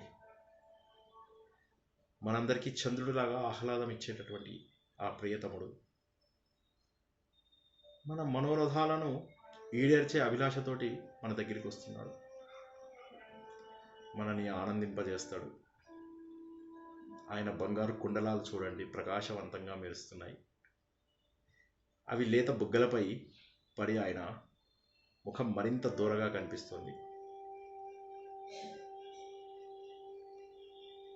ముఖం కూడా ఎంతో మత్తిల్లినటువంటి కన్నులతో సాయంత్రం సమయంలో అలసట లేనప్పటికీ కూడా తూలుతున్నట్టుగా ఆనందంగా వస్తున్నటువంటి ఆ భగవంతుడు మనమందరము పొందినటువంటి ఈ తాపంలను పోగొట్టడానికి ఆ పరమాత్మ వస్తున్నాడు. అమ్మయ్య, మళ్ళీ ఎంతో బరువు తెంచినట్టుగా ఉంది మనకు. పొద్దుటి నుంచి భరించలేనటువంటి తాపంలో, భగవంతుడికి దూరమైనటువంటి బాధలో మనందరము కూడా ఉన్నాం. అదిగో భగవంతుడు వస్తున్నాడు. మనమంతా ఎంత భాగ్యశాలులం. మన మనస్సు సర్వదా కూడా ఆయన పైననే ఉంది. మన అంతఃకరణాలలో కూడా పరమ పురుషుడే ఉన్నాడు. శ్రీకృష్ణుడే మన జీవితం. మన ఆయన తలంపులు తప్ప మనకి ఇంకా జీవితంలో ఏమీ లేదు. అదిగో వస్తున్నాడు సుందర స్వరూపము. చక్కటి సాయంకాలం గాలి, గంభీరమైనటువంటి యమునా నది శబ్దము, అందమైన పల్లెటూరు, మందంగా వీస్తున్నటువంటి గాలి, ఆ అరణ్యము, చక్కటి ఇండ్లు, గ్రామీణ వాతావరణమును తెలియజేసేటటువంటి పశు సంపద, పాడి సంపద, అందమైన అమాయకమైన గోపబాలుడు, గుండెల్ని పిండేసే మురళీనాదం.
ఉద్ధవుడు చెప్తున్న విషయాలు, గోపికలందరూ పాడుకుంటున్నటువంటి పాటలు, విరహ వేదనలో రాధాదేవి తత్వాన్ని గుర్తించండి గోపికలారా. 16,000 మంది శ్రీకృష్ణుడి పత్నులారా, మీరు భగవంతుడి యొక్క 16,000 ఆలోచనలు, జీవాత్మలు, అనేక జీవాత్మలు, భగవంతుడికి కావలసినటువంటి అమాయకపు ప్రేమ, ఆత్మీయత, అవన్నీ కూడా గోపబాలులలో, గోపికలలో, గోవులలో, బృందావనంలో మనము చూడగలుగుతున్నాము. పరమపురుషుడిని పొందే ఒకే ఒక మార్గం ప్యాషన్, తపన. భగవంతుడు దూరమైతే వచ్చే బాధ, క్షణకాలం దూరమైన తట్టుకోలేనటువంటి వేదన, కనిపించగానే వచ్చే అమిత ఆనందము, బాధ్యతలను కూడా విస్మరించేటటువంటి అనన్య భక్తి. అది మనకు భగవంతుడి పైన కావాలి. అప్పుడే వ్రజభూమిలో మనం అన్నీ కూడా చూడగలుగుతాం. మీ మనసులలో ఉన్నటువంటి వేదన కూడా పోతుంది. ఆత్మసుఖము వీడిని ఆట కొరకు పాత్రపోషణ చేసేది సూత్రధారి. విశ్రమించదని పాదం ఆశ్రయించి పరమ కరుణాంతరంగా శ్రీ పాండురంగ. జై శ్రీకృష్ణ.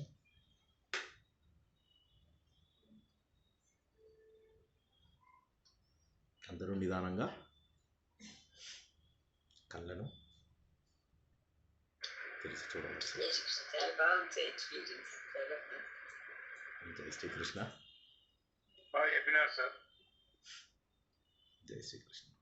పవన్ సార్, ప్రకృతిలో కూడా మనం అందాలను చూస్తూ ఆస్వాదించాలి సార్. ఈరోజు తెలుసుకున్న ముఖ్య విషయాలు ఏంటంటే రాధాదేవి తత్వమే శ్రీకృష్ణుడి యొక్క వివాహాలలో చూసాం. ప్రతి ఒక్కరిలో కూడా భగవంతుడికి కావలసిన, భగవంతుడికి తగిన ఒక లక్షణము ద్వారా వారికి వివాహము అయింది. అంటే కలయిక అయినది. అంటే ఒక జీవాత్మ పరమాత్మలో కలవడానికి ఎన్ని రకాలుగా కర్మయోగం, భక్తి యోగం, రాజయోగం, జ్ఞానయోగం, ఏ యోగమైనా సరే శ్రద్ధగా చేస్తే అది భగవంతుడి దగ్గరికి మనల్ని చేరుస్తుంది. అహం బ్రహ్మాస్మి అనేటటువంటి ఆలోచనకు మనల్ని దగ్గర చేస్తుంది. ఆ భగవంతుడికి దగ్గర కావాలి అంటే ఆ 16,008 మందిలో ఉన్నటువంటి ఆలోచనలు, ఆ తపన మనకు కావాలి.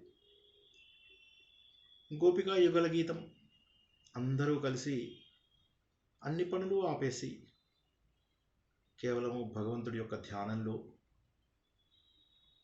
ఆయన పొద్దున్న చద్దిమూట కట్టుకుని వెళ్ళినప్పటి నుంచి తిరిగి ఆయన వచ్చే వరకు కూడా ఆయన ఆలోచనలలోనే బతకడం, ఆయన తలపులలోనే నివసించడం. ఒకరు కాదు, ఇద్దరు కాదు, ఆ బృందావన వాసులకు వేరే పని లేదు. అదే పని భగవంతుడి గురించినటువంటి ధ్యానం తప్ప మరి ఏదీ లేదు. ఇంతకంటే గొప్ప భక్తి లేదని చెప్పడమే భాగవతం యొక్క ముఖ్య ఉద్దేశము. మనలాగా పార్ట్ టైం భక్తి కాదు, మనలాగా అరగంట భక్తి కాదు, మనలాగా 5 నిమిషాలు దేవుడి పూజా మందిరంలో పూజ చేసే భక్తి కాదు, మనలాగా హంగులు ఆర్భాటాలతో చేసేటటువంటి భక్తి కాదు, మనలాగా ప్రసాదం ప్రేమ కాదు. భగవంతుడి గురించి నిరంతరము తపించాలి. భగవంతుని ఎప్పటికీ హృదయంలోనే నింపుకోవాలి. ఆయన చేస్తున్నటువంటి లీలలన్నీ కూడా గుర్తుంచుకోవాలి. మనము ఆయనలో భాగమన్న విషయం గుర్తుంచుకోవాలి. అప్పుడు మనని మనము ప్యూరిఫై చేసుకోగలుగుతాము. అదే భాగవత సందేశం. జై శ్రీకృష్ణ.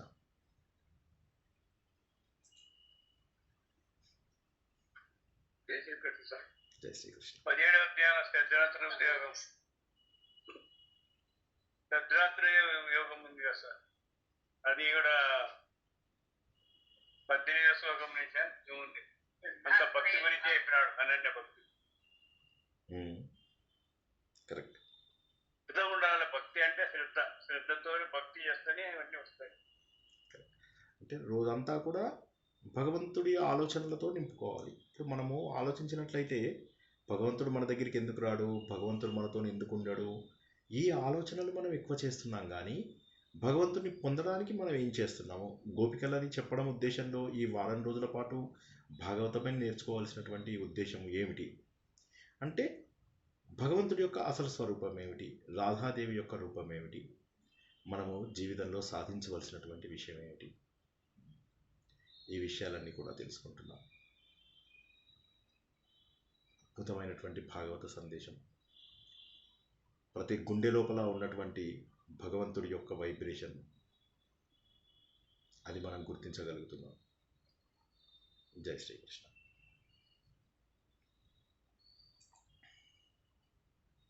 ఎక్కడ పోయినా భగవంతుడి గురించే మాట్లాడాలని అంటారు.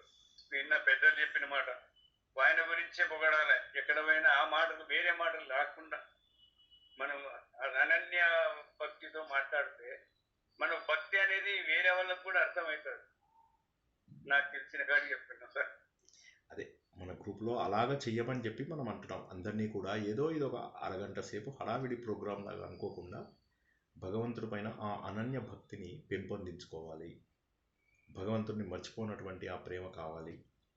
భగవంతుడిని నిరంతరం గుర్తుంచుకుంటే వచ్చే ఆనందము అది అమోఘమైనటువంటి ఆనందం. దాని ముందు ఇక మరి ఏది కూడా ఉండదు. జై శ్రీకృష్ణ. ఇంకెవరికైనా ఏమైనా ప్రశ్నలు కానీ ఇంకేమన్నా మాట్లాడేది కానీ ఉంటే సరే, లేకపోతే సారీ లాస్ట్ చెప్పారు ఇప్పుడు మాట, భగవంతుని తలంచుకుంటూ ఉంటే ఆనందంగా ఉంటాం. అది బాగుంది. నా అనుభవం చెప్తున్నాను సార్. నేను భగవద్గీత మెమరీ చేస్తున్నన్నాళ్ళు నాకు శ్లోకాలు చాలా వరకు వచ్చేవి కాదు సార్. నాకు నిద్ర పట్టేది కాదు. ఆ శ్లోకాలు నిద్రలోని అలాగా చదువుతూ ఉండేదాన్ని. నాకే తెలియదు సార్. ఒక 11వ అధ్యాయం వరకు వచ్చినప్పుడు నాకు మార్నింగ్ బ్రహ్మముహూర్తం అంటారు కదా సార్, అది ఆ టైంలో నాకు కొంచెం తెలివి వచ్చి ఆ శ్లోకాలు చదివేదాన్ని. వాటి తాలూకా ప్రభావం కొంచెం నాకు చూపించింది సార్. అదొకటి బాగుంటుంది. జై శ్రీకృష్ణ.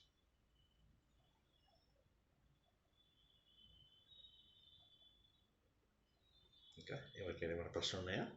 లేకపోతే రేపు రాత్రి 9 గంటలకు యథావిధిగా ఉద్ధవుడి యొక్క పూర్తి బోధ మనం తెలుసుకుంటాము. అది అయిపోయిన తర్వాత మనకి ఇంకొక రోజు, 2 రోజులు, 3 రోజులు పట్టే అవకాశం ఉంది. ఇంతవరకు మనం ఇంకా పాంచరాత్రం గురించి, భగవంతుడి యొక్క అసలు స్వరూపం గురించి తెలుసుకునేవి కొన్ని ఉంటాయి. అన్నీ కూడా తెలుసుకుందాం. శ్రీకృష్ణ సార్, చెప్పండి. ఒక మాట మాట్లాడచ్చు చెప్పండి సార్. నా దగ్గర ఏమైందంటే సుందర చైతన్య 2 బుక్కులు ఉండే. ముందు ఆయన వచ్చినప్పుడు కర్నూలు తీసుకున్నా. అది ఎక్కడో పెట్టి ఎవరికో ఇచ్చిన అనుకున్నా, దొరకలే. అవి దొరికినాయి. నేను ఫుట్పాత్ మీద 2 తీసుకున్నా. మరి అంటే మొత్తం 4 ఉన్నాయి. అంటే 2 భాగాలు అన్నమాట ఒక బుక్ పైన. అది ఎవరికైనా కావాలంటే నేను బుక్కులు పెట్టి దానికి ఎవరన్నా అడగచ్చా? మీ పర్మిషన్ తీసుకోండి. తప్పకుండా గ్రూప్లో పెట్టండి, నచ్చిన వాళ్ళు తీసుకుంటారు. అదే 2 ఉన్నాయి. 400 తీసుకున్నాను. ఇప్పుడు ఎందుకంటే ఫుట్పాత్ మీద రేట్ తక్కువ పడుతుంది, అక్కడనే తీసుకుంటాను నేను ఎక్కువ. గీతా ప్రెస్ వాళ్ళది కూడా భగవద్గీత ఫుట్పాత్ మీద దొరికింది నాకు మా కర్నూలులో. ఎప్పుడన్నా కావాలంటే అది నేను అక్కడ చెక్ చేసుకొని కావాల్సినవి తీసుకుంటుంటాను. తక్కువ పడుతుంది రేట్ అని మనకు కావాల్సినవి దొరుకుతాయి. బుక్ డిపోలో దొరకని కూడా దొరుకుతాయి. అది పెట్టమంటే పెడతా. గ్రూపులో 2 బుక్కులు పెట్టండి. ఫోటో పెడతాను, నా ఫోన్ నంబర్ పెడతాను, అమౌంట్. అది మీ పర్మిషన్ తీసుకోవాలని చెప్తున్నా. షూర్ తప్పకుండా.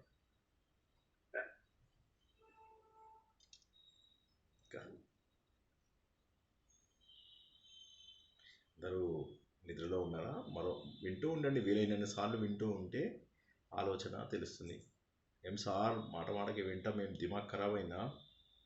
ఒక్కసారే మేము సగం వింటాం, ఇంకా రెండోసారి కూడా వినమంటే ఎట్లాగా? ఇది ఏ సినిమా డైలాగు?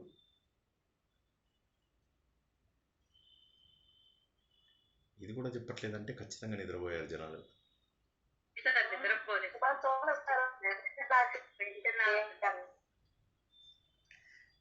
ఇంతకీ అది ఏ సినిమా డైలాగు చెప్పలేదు.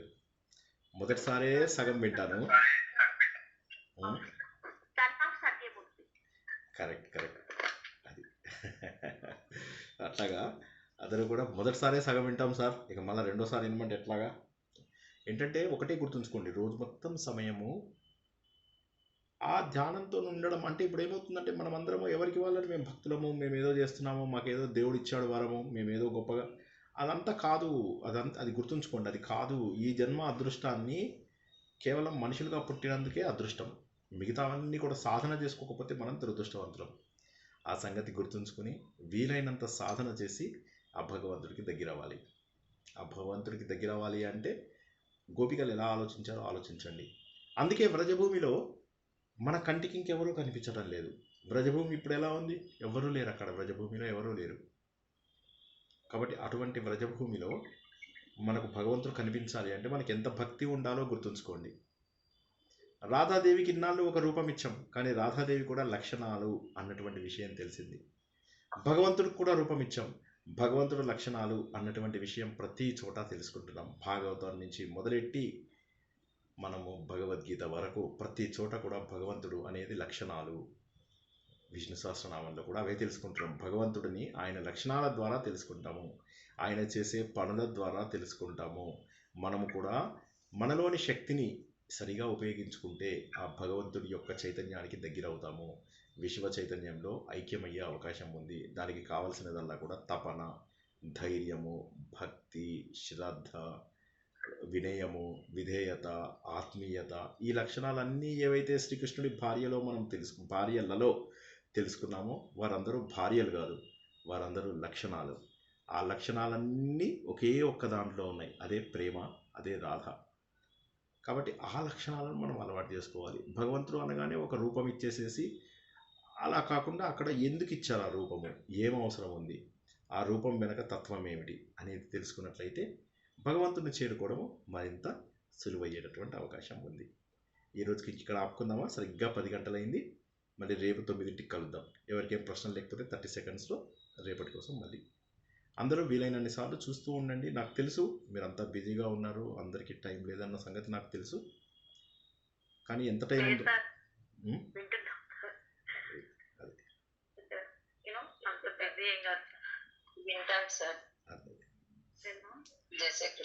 జై శ్రీకృష్ణ. ఇంకెవరికి ఏం ప్రశ్నలు లేకపోతే ఇంట్రెస్టింగ్ ఉంది సార్. అంటే మళ్ళీ మళ్ళీ వినాలనిపించేలాగా ఉంది. మళ్ళీ చెప్పారు, ఒక్కొక్క పేరుకి ఒక్కొక్కటి మళ్ళీ వినాలి అనేలాగే ఉంది నిజంగా. వినడమే కాకుండా రాసుకోవాలి కూడా. ఇప్పుడు మీరు చూడండి, ఇప్పుడు నేను చెప్పాను ఏదో, ఇప్పుడు మీ అందరికీ వివాహాలు ఇంతకుముందు చెప్పాను కాబట్టి ఇవాళ మళ్ళీ వాటి డీటెయిల్స్ మనం చెప్పుకోవాలి. ఇవాళ మనం ఏంటంటే వాళ్ళ వివాహాల గురించి మనము ఇంతకుముందు చెప్పుకున్నాం ఆల్రెడీ.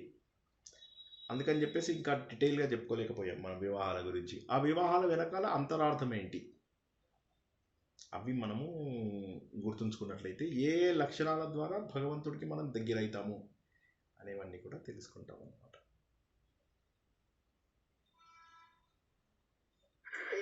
చాలా బాగుంది సార్.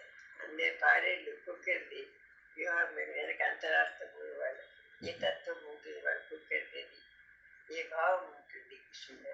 చాలా బాగా చెప్పారు sir. Thank you very much sir. రాధాలాగానే వీళ్ళందరూ ప్రేమతత్వం అన్నారు కానీ నిజంగా వాళ్ళు లేరా సార్? శ్రీకృష్ణుడు ఉన్నాడా లేదా కూడా మనకు తెలియదు కదా. ఇప్పుడు ఏమైందంటే ఈ భక్తి భావం అనేటటువంటి దాంట్లోపల మనకు రకరకాల గ్రంథాలు రాయబడ్డాయి, వేదములు తప్ప. ఇక మరి ఏమన్నా మిగతావన్నీ జరిగాయా అంటే మనం చెప్పలేమంతే. అంటే ఇప్పుడు దానికి మనం ఏంటంటే ఏదో అంటే మనం ధర్మంలో ఉన్న మనం ఏదైనా అదే మనం చెప్పలేము అంటున్నాను. అది నేను అనేది మనం ఏంటంటే ఏది చెప్పలేము అంతే. అంటే అక్కడ మనము ఒకటేంటంటే తత్వం తెలుసుకుని వదిలేయడమే. ఎందుకంటే ఇప్పుడు మనకు ఉన్నటువంటిది వేదాలు. ఇప్పుడు నేను ఇంతకుముందు చెప్పినట్టుగా మన కొన్ని హిందూ ధర్మంలోనే కొన్ని వేరే బ్రాంచెస్ ఉన్నాయి. అందులోపల వాళ్ళు అసలు వేదాలు తప్ప వేరే పుస్తకాలను అసలు యాక్సెప్ట్ కూడా చేయరు. అంటే కనీసం వేదాంగాలు వాటిని కూడా యాక్సెప్ట్ చేయరు, ఉపవేదాలను కూడా యాక్సెప్ట్ చేయరు. ఉత్త వేదాలు మాత్రమే ప్రామాణికంగా తీసుకుంటారు. వేదాల లోపల మీరు ఇప్పుడు చూస్తున్నటువంటి దేవుళ్ళకు రూపాలు నామములు ఇవేవి ఉండవు. నేను మొన్న చెప్పినట్టుగా ఏ విధంగానైతే నదులన్నీ కూడా సముద్రంలో కలవడానికి వెళ్ళిపోతాయో, నదులన్నీ కూడా వేగంగా వెళ్ళిపోయి సముద్రంలో కలిసిపోతాయి. ఒకసారి సముద్రంలో కలిసిపోయిన తర్వాత వాటి నామములు రూపములు వెళ్ళిపోతాయి. కాబట్టి మన ప్రయాణం జరుగుతున్నంతసేపు మాత్రమే మనకి పేర్లు. కానీ మనం ఏంటంటే ఈ ప్రయాణము ఒకసారి గనక దాని గమ్యాన్ని చేరుకుంటే ఆ ప్రయాణం ఆగిపోతుంది. ఎందుకు నదులు అంత వేగంగా సముద్రం వైపు పయనిస్తున్నాయి? సముద్రం ఎందుకు ఇన్ని కోట్ల కోట్ల కోట్ల క్యూబిక్ లీటర్స్ వాటర్ వచ్చినా కూడా సముద్రం ఎందుకు పొంగడం లేదు? అదే భగవంతుడి యొక్క తత్వము. కాబట్టి ఆ భగవంతుడు తత్వాన్ని అర్థం చేసుకున్నట్లయితే వ్రజభూమి కానీ ఉన్నదా లేదు. ఎవరో మాట్లాడుతున్నారండి, ప్లీజ్ ఎవరో మ్యూట్లో పెట్టుకోండి. ఎవరు మాట్లాడుతున్నారు దయచేసి మ్యూట్లో పెట్టుకోండి. సో వ్రజభూమి లోపల ఏం జరిగింది అంటే వ్రజభూమిలో జరిగినవి మనకు కనిపిస్తాయా? స్థూల శరీరాలకు కనిపించవు, స్థూల నేత్రాలకు కనిపించవు. మనం ఆ స్థాయిలో పరిణతి సాధించినట్లయితే బహుశా కనిపించవచ్చు. కాబట్టి ఇవి జరిగాయా అనే దానికి మనము ఆత్మ అనుభవం తప్పితే మనకేది లేదన్నమాట. అంటే ఎందుకు ప్రపంచంలో కొన్ని ఆనందాన్ని మనకి ఎక్కువ ఇస్తాయి అనే విషయం చెప్పడం కష్టం. మీకు ఆ పాట జ్ఞాపకం ఉంది కదా, లలిత కళారాధనలో అనే పాట విన్నారు కదా. అందులోపల ఏమంటాడన్నమాట, ఎందుకు ఒక కోకిల ఎందుకు అలా పాడుతుంది, ఎందుకు పోతన అటువంటి భాగవత రసాలు ఎందుకు వినిపించాడు అని చెప్పేసి అని, అవధిలేని ప్రతి అనుభూతికి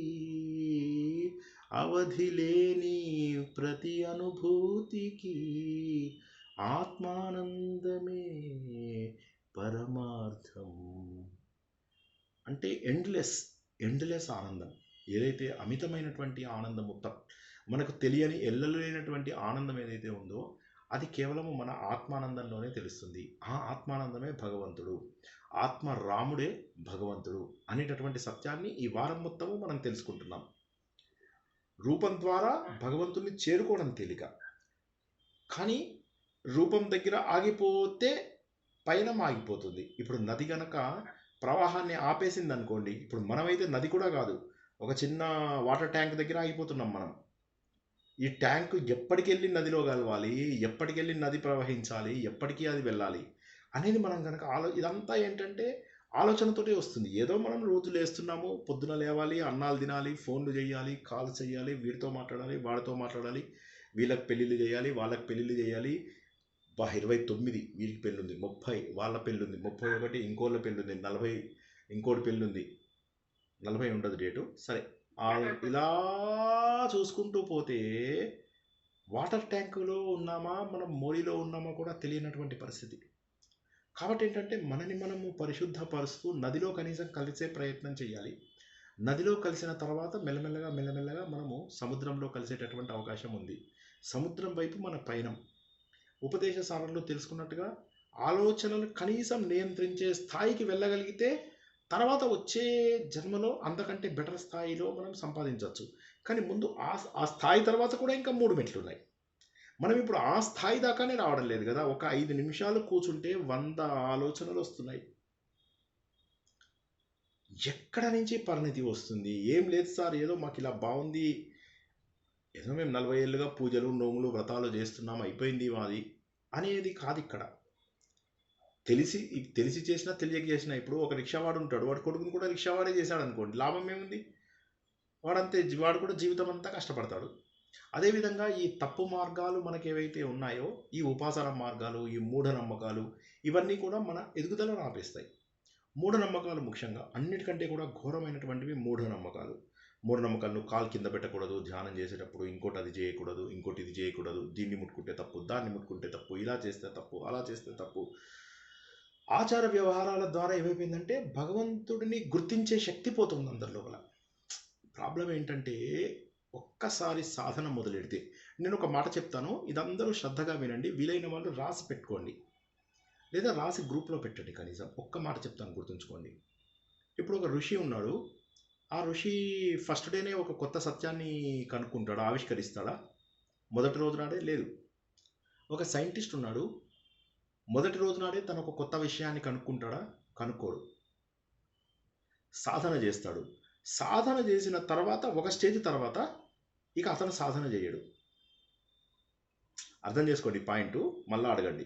ఒక స్టేజ్ తర్వాత మళ్ళీ సాధన చేయడు, ప్రకృతి సాధన చేసేస్తుంది, భగవంతుడే తీసుకెళ్ళిపోతాడు. మనలో ఉన్న దైవీ లక్షణం ఏదైతే ఉంటుందో అదే ముందుకు తీసుకెళ్ళిపోతుంది. ఆ ముందు పుష్ మాత్రమే మనం చేసుకోవాల్సింది, అంతే. తర్వాత చాలా సులువు తెలుసా, చాలా సులువు. ఆ ముందు ఉన్నటువంటి బద్ధకాన్ని వదులుచుకోవడం, ఆ తమస్సుని వదులుచుకోలేకపోతున్నారు జనాలు. అక్కడ నేను ఎక్కువ మంది జనాలను అసహించుకునేది. ఆ తమస్సుని వదల్చడానికి కూడా ఈ చెబుతున్నటువంటి ఈ కల్ట్, అసలు ఈ గొడవలన్నీ ఎందుకు వచ్చాయి? లాస్ట్ వీక్ మనకు కల్ట్ గురించి వచ్చిన గొడవ వల్ల. అందరికీ తెలుసు కదా, అందరికీ జ్ఞాపకం ఉంది కదా, లాస్ట్ వీక్ మనం డిస్కస్ చేసింది. కల్చరా కల్ట్ కావాలా? కల్చర్ అంటే హిందూ ధర్మాన్ని నేర్చుకోవడము, కల్ట్ అంటే ఒక గుంపులో జాయిన్ అయిపోయి ఆ గుంపులో ఏం చెప్తే అది, నేను టీచర్ని, నువ్వు స్టూడెంట్వి, నేను చెప్పినట్టుగా నువ్వు విను, నాకు డొనేషన్ చెయ్యి, నేను నాకు తోచిన సేవ చేస్తాను, నేను కోట్ల కొద్ది ఆస్తులు సంపాదించేసుకుంటాను, నాకు ఎదురు చెప్పకు, నేను జీవితాంతం గురువునే, నువ్వు జీవితాంతం శిష్యుడివే, నాకు నువ్వు జీవితాంతం పూజ చెయ్యి, నీకు నేను ఫలితం ఇస్తాను. కొంతమంది ప్రవచనకర్తలు అయితే నాతో పాటు నేను వైకుంఠానికి తీసుకెళ్ళిపోతాను, లేకపోతే నేను మణి ద్వీపానికి వెళ్ళిపోతాను, ఇవన్నీ కూడా చెబుతూ ఉంటారు తెలుసా. ఏం చెప్తామంటే ఇప్పుడు ఏమైపోతుందంటే మూఢనమ్మకాలు పెంచుతూ భగవంతుడి రూపాన్ని చూపించడం లేదు. వీళ్ళెవ్వరూ కూడా భగవంతుడి రూపాన్ని తెలిపే గ్రంథాలు చదవలేదు. భాగవతం చదివిన ప్రహ్లాద చరిత్ర, అజామిలుడి చరిత్ర, నరసింహస్వామి అవతారము, అవన్నీ గజేంద్ర మోక్షము, అవి మళ్ళీ దైవాసుర ఇది అమృత సాగర మథనము, కృష్ణలీలాలు, రుక్మిణి కళ్యాణంతో ఎండ్ చేస్తారు. ఇంతకు మించి వీళ్ళు ఆత్మతత్వాన్ని చెప్పారు. ఇవన్నీ కలిపి 3000 శ్లోకాలు 4000 శ్లోకాలు కూడా ఉండవు. మనము తెలుసుకుంటున్నటువంటి శ్లోకాల యొక్క తాత్పర్యము 14000 శ్లోకాలలో ఉంది. కాబట్టి ఏమైపోతుందంటే దీనికి ఒక సిస్టమేటిక్ ఆత్మజ్ఞానం తెలుసుకోవాలని కోరిక ఉండకపోతే ఏమవుతుందంటే ఎక్కడున్న వాళ్ళం అక్కడే ఉండిపోతాం. నా గురువులను తీసుకెళ్ళిపోతారు. ఒకసారి ఆర్ట్ ఆఫ్ లివింగ్లో ఒకటి చెప్తున్నాను నాతో క్లియర్గా, మనం ఏం చేయక్కర్లే, అన్ని గురువుగా చూసుకుంటారు, అన్ని గురువు గారు చూసుకుంటారా? అదేది మన అదేం సినిమా మల్లీశ్వర్ సినిమా లోపల వాడు అంటాడు, అన్ని మేము చేస్తే మీరేం చేస్తారు, ఒక కూల్ డ్రింక్లో 2 స్ట్రాలు వేసి తాగుతారా? జ్ఞాపకం వచ్చిందా డైలాగ్ లేదా ఎవరికైనా?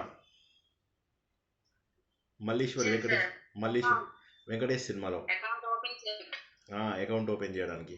సో మరి ఏంటి ఇక్కడ మనం గుర్తుంచుకోవాల్సింది అంటే మనం ఏం చేయకుండా జరగదు. కానీ మళ్ళీ గుర్తుంచుకోండి, ఇందాక రాసుకోమన్న పాయింట్ అందరూ గుర్తుంచుకోండి. కొన్ని రోజుల పాటు సాధన జరిపితే అక్కడి నుంచి మనలో ఉన్న దైవశక్తి ముందుకు తీసుకెళ్ళిపోతుంది. ఏమి కష్టపడక్కర్లేదు. ఆ ముందు ఉన్న ఇనర్షియా ఏదైతే జడతత్వం ఉందో ఆ జడతత్వాన్ని జిడ్డుని వదిలించాలి ఫస్ట్.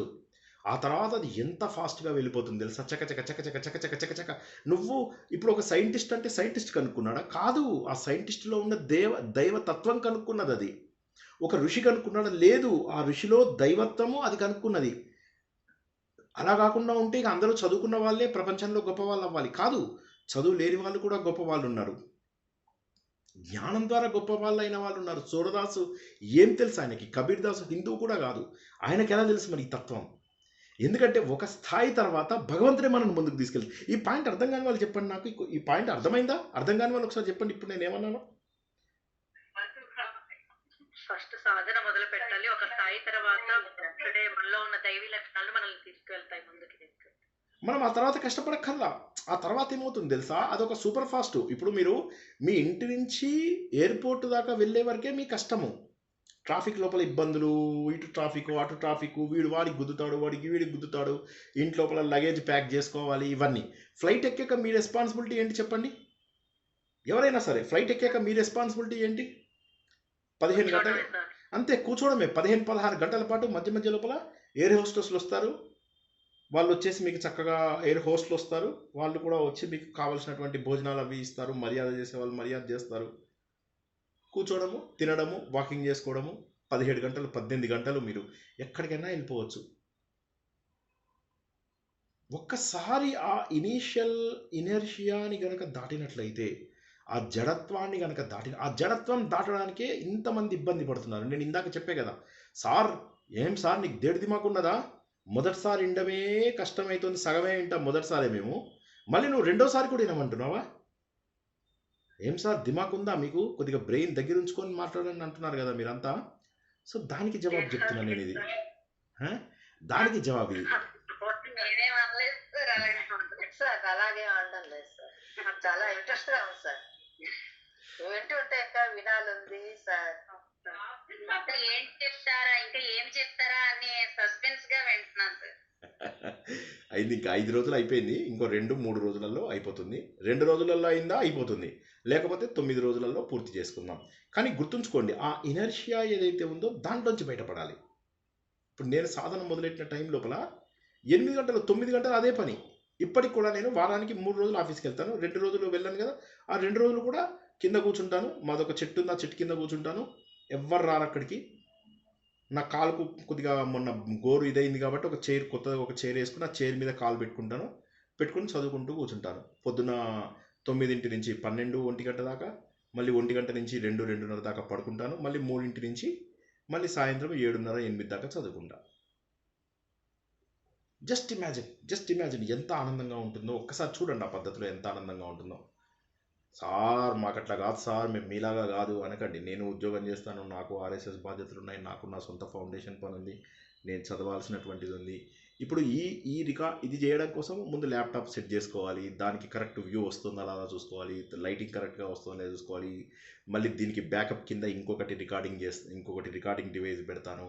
మళ్ళీ తర్వాత నా వాయిస్ రికార్డింగ్ కోసం ఇంకోటి పెట్టుకుంటాను. ఒకటి మిస్ అయితే ఇంకోటి మిస్ అయితే ఇంకోటి అన్నట్టుగా పెట్టుకుని ఇవన్నీ చూసుకుని ఇవాళ చెప్పాలనుకున్నవన్నింటినీ కూడా ఒకసారి రివిజన్ చేసుకుని, సో మీకు మళ్ళీ ఇది అయిపోయాక మళ్ళీ దాన్ని రికార్డ్ చేసిన తర్వాత దీన్ని మళ్ళీ అప్లోడ్ చేసి మళ్ళీ మీ అందరికీ లింక్ షేర్ చేసి మళ్ళీ అందులో ఏం తెలుసుకున్నామో చెప్పి, సో ఎవరికి ఎక్కువ సమయం పడుతుంది అనేది మీరు ఊహించుకోవాల్సిందే.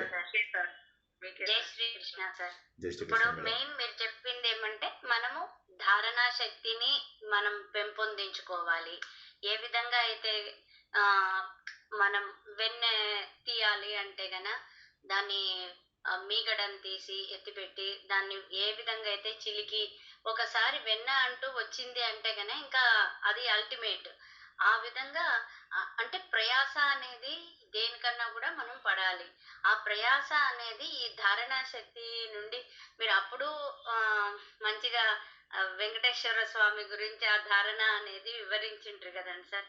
అట్లా ఈ రోజు కూడా ఫుల్ శ్రీకృష్ణుని తత్వము, రాధా ఈ 5 తత్వము, రోజులుగా అట్లా అదే గోపికల ఈ తత్వము ఈ 5 రోజుల నుంచి అట్లా అదే రాధాదేవి తత్వము, తర్వాత మళ్ళీ ఆ, మనకు గోపికల తత్వము, గోపికల మళ్ళీ తర్వాత అక్రూరుడి తత్వము దాంట్లో విశ్వరూప మళ్ళీ సందర్శనము. ధారణా శక్తిని పెంచుకుంటూ వచ్చినాం అదే సార్ ఈ రోజు. దీనికి చాలా అంటే బాగుంది sir. Thank you. Hare Hare Krishna. ఈ ఇనర్షియా అనేది నిజంగానే అంటే ఒకసారి మూమెంట్ లో వచ్చేసింది అంటే గనక ఇంకా అది మూవ్ అవుతూ పోతుంది. ఆగింది అంటే ఆ జడతత్వం అట్లనే ఉండిపోతుంది. ఈ మాట కూడా బాగుంది సార్. అది నిజం కదా. ఇప్పుడు మనం చేస్తూ చేస్తూ Yes, sir. ఒకసారి ఆగాము అంటే 4 అడుగులు ప్రపంచం మనని 4 అడుగులు వెనక్కి తీసుకెళ్తుంది. ఇప్పుడు ఉద్ధవుడు ఏమన్నాడు? 16,000 మందిని. ఈ 16,000 మంది కూడా 16,000 ఆలోచనలు, 16,000 ఆలోచనలు, జీవాత్మలు. అంటే ప్రపంచంలో ఉన్న అన్ని ఆత్మలు 16,000లో మనందరము ఉన్నాం. మనందరినీ 16,000లో లెక్కలుగా తీశాడు ఆయన. ఆయన ఏమంటున్నాడంటే 8 మంది ఏమో రాధాదేవి యొక్క క్యారెక్టర్స్. ఈ 16,000 మంది ఎవరైతే ఉన్నారో జీవాత్మలు, భగవంతుని చేరుకోవాలనే తపన ఉన్నటువంటి జీవాత్మలు. సో మననేమంటున్నాడు? రాధాదేవి తత్వాన్ని నువ్వు అర్థం చేసుకో, రాధాదేవి తత్వాన్ని అర్థం చేసుకో. 16,000 ఆలోచనలు ఏవైతే ఉన్నాయో వీటిని నువ్వు తగ్గించుకుంటే నీకు అక్కడ ఎందుకు దేవుడు కనిపించడం లేదు శ్రీకృష్ణుడు? ఎందుకంటే ఆయన స్థూల దృష్టికి కనిపించడు, కేవలము సూక్ష్మ దృష్టికి మాత్రమే కనిపిస్తాడు. ఆ మూడో కన్ను ఎప్పుడు తెచ్చుకుంటాను? ఇక్కడ ఉంటుంది మూడో కన్ను. అది ఎప్పుడు తెరుస్తుంది? నీకు జ్ఞాననేత్రం రావాలి అంటే ఎంత సాధన చేయాలి? అంత సాధన లేదు సార్. పొద్దున్న పూజ చేస్తాం, ఒక 15 నిమిషాలు దేవుణ్ణి టకటక టకటక టకటక టకటక వాయించేస్తాం, అయిపోయింది. లేదంటే జయ హనుమాన జ్ఞాన గుణ సాగర చదువుతారు కదా కొంతమంది. విపరీతమైన super fast, super speed, 3-4 modes ఉంటాయి వాళ్ళవి. కూర్చొని 108 గలాలు, 1,00,000 గలాలు, 1,00,000 గలాలు. ఎప్పటికీ దేవుని చేరుకోరు, నేను గ్యారెంటీ రాసిస్తున్నా.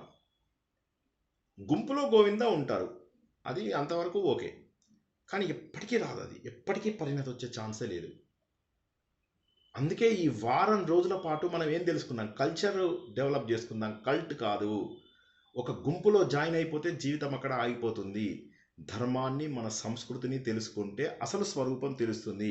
ఈ వారం రోజుల తర్వాత కూడా ఎవరికైనా అర్థం కాకపోతే నా ఉద్దేశం ఇక మీరు ఈ మార్గంలో రావద్దు, బెటర్. కూర్చొని మీ పూజలు పునస్కారాలు, మీ గుంపులు శారీలు కట్టుకోవడాలు, కొత్త కొత్త రంగురంగుల ఇవి పెట్టుకోవడాలు, విజిటర్, తర్వాత వాలంటీర్, లీడర్, అవన్నీ పెట్టుకోవడము, ఆ పనులు చేసుకొని వెళ్ళిపోవచ్చు శుభ్రంగా. అవన్నీ చేసుకోవచ్చు, ఆ గుంపుల్లో గోవిందాలుగా ఉండొచ్చు. ఇవి మానేయాలి, ఫస్ట్ ఇవి మానేయాలి. ఏమీ లేకుండా, ఏమీ అర్థం కాకుండా ఎంతోమంది చెబుతూ ఉంటారు భగవంతుడి తత్వాన్ని, అర్థం చేసుకోకుండా చెబుతూ ఉంటారు. భగవద్గీత 10 శ్లోకాలు నోటికి రాగానే నువ్వు దాని తత్వాన్ని చెప్పే స్టేజ్కి వెళ్ళాలి అంటే నీ లోపల పరిణతి రావాలి. అది ఆ పరిణతి రాందే చెప్పి మనం ఏం లాభం? మనం ఇంక కొంతమందిని అమాయకత్వంలోకి తోసేస్తున్నాం. దానివల్ల పుణ్యం రాదు సరిగదా, పాపం వచ్చి పడుతుంది. తెలిసి తెలియని విషయాలు అవతల వాడికి చెప్తే పుణ్యం వస్తుందా, పాపం వస్తుందా? సో ఇప్పుడు చాలా చోట్లలో ఇదే జరుగుతోంది. గుంపులు గుంపులుగా అవుతున్నాయి. సింహం ఎప్పుడు సింగిల్గా వెళ్ళాలి, అది గుర్తుంచుకోండి. సో మనము భగవంతుని చేరుకోవడానికి రాధాదేవి తత్వం ఏదైతే మనం తెలుసుకుంటున్నామో గత 3 రోజులుగా, అది మనం అలవర్చుకోవాలి. అక్రూరుడు ఏ విధంగానైతే భగవంతుడి యొక్క విశ్వరూప సందర్శనం చేసుకున్నాడో అది మనము చేసుకోగలగాలి.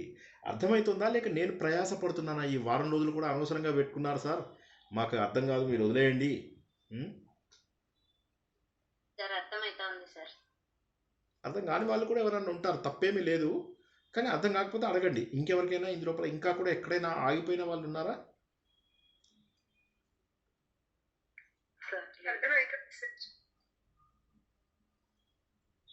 ఓకే, ఇవాళకి ఆపుకొని మళ్ళీ రేపు దీన్ని కొనసాగిద్దాం. మనము లాస్ట్ 2-3 సెషన్స్ కూడా దాదాపుగా ధ్యాన పద్ధతిలోనే వెళ్తాము. భ్రమర గీతలు, గోపిక గీతలు, తర్వాత ఉద్ధవుడు చెప్పేటటువంటి చివరి మాటలు. ఆ విధంగా ఈ 16,000 మందికి ఏ విధమైనటువంటి మోక్షం కలుగుతుంది, మోక్షం కలగడానికి మనం ఏం చేయాలి అనేటటువంటి విషయాలను వచ్చే 2-3 క్లాసుల లోపల తెలుసుకుందాం. మరింత ఉత్సాహకరమైనటువంటివి, మనను భగవంతుడితోని మిళితం చేసేటటువంటివి మనకు ఉంటాయి. ఓకేనా? ఇంకెవరికి ఏం ప్రశ్నలు లేకపోతే ఈరోజు ఇక్కడికి ముగించుకుందాం. నమస్కారం సార్. సార్, ఇక్కడ నమస్తే. ఈ 16,000 మంది, 8 మంది గోపిక, 8 మంది అష్టభార్యలు, మొత్తం మన శరీర వ్యవస్థకు సంబంధించిన 16,000 నాడీ మండలాలని ఇదంతటిని కూడా నియంత్రణ చేసేదని కూడా అట్లా కూడా వస్తుంది. మన శరీరంలో 72,000 నాడులు ఉన్నాయి కాబట్టి 16,000 కాదు. నెంబర్ 1 ఇక్కడ 16,000 అనేటటువంటిది ఏదైతే ఉంది, ఇప్పుడు ఇక్కడ 8 + 16,000 అని గుర్తుంచుకోవాలి మీరు. 8 అనేటటువంటిది ప్రేమతత్వం, 8 అనేటటువంటిది ప్రేమతత్వం, 16,000 అనేటటువంటిది భగవంతుడి కోసం తపిస్తున్నటువంటి మనలాంటి జీవాత్మలు. ఈ 8 మందిలోనే యోగాసనాల ద్వారా, అంటే ఇప్పుడు మీకు యోగం అని చెప్పేసి కాలింది గురించి చెప్పుకున్నప్పుడు మనం అనుకున్నాం ఇది ఒక యోగ రహస్యము అని చెప్పేసి చెప్పుకున్నాం. అవునా? అవన్నీ అందులో వచ్చేసాయి. తర్వాత మీరు ఇంద్రియాలను, 8 గుర్రాలను, 8 ఎడ్లను శ్రీకృష్ణుడు నివారిస్తాడు. అప్పుడు మనం ఏమనుకున్నాము, అది ఇంద్రియ నిగ్రహము అని చెప్పేసి తెలుసుకున్నాము. అవన్నీ ఆల్రెడీ 8లో వచ్చేసాయి.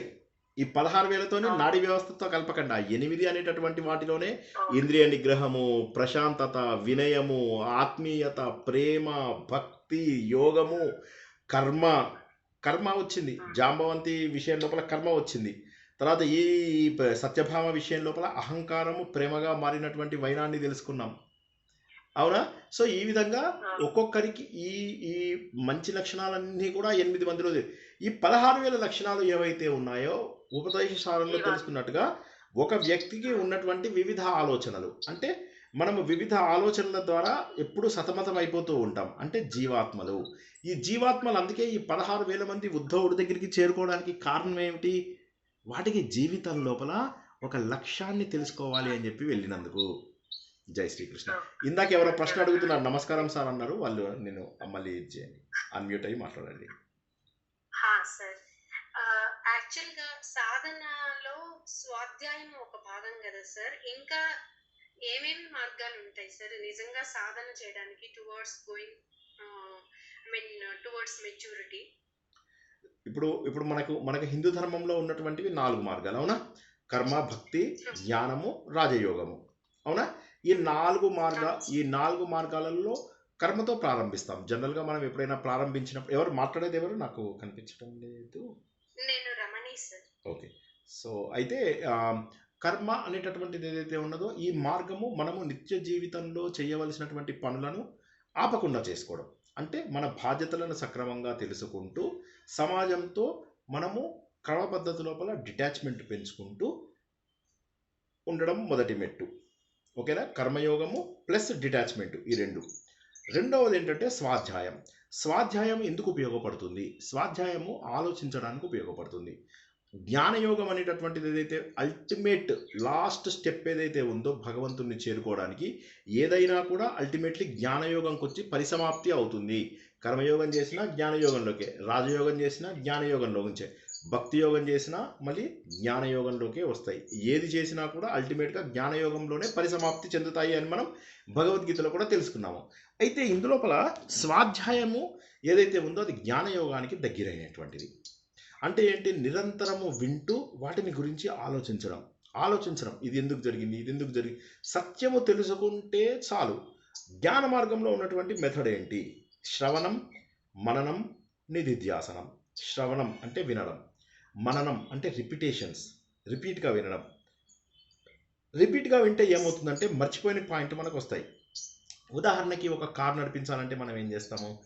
కారు ఎలా నడుస్తుందో మనకు తెలుసు అందరికీ, కానీ కారులో కూర్చుని దాన్ని 1-10 సార్లు మనము ప్రాక్టీస్ చేస్తాం. అది మననం.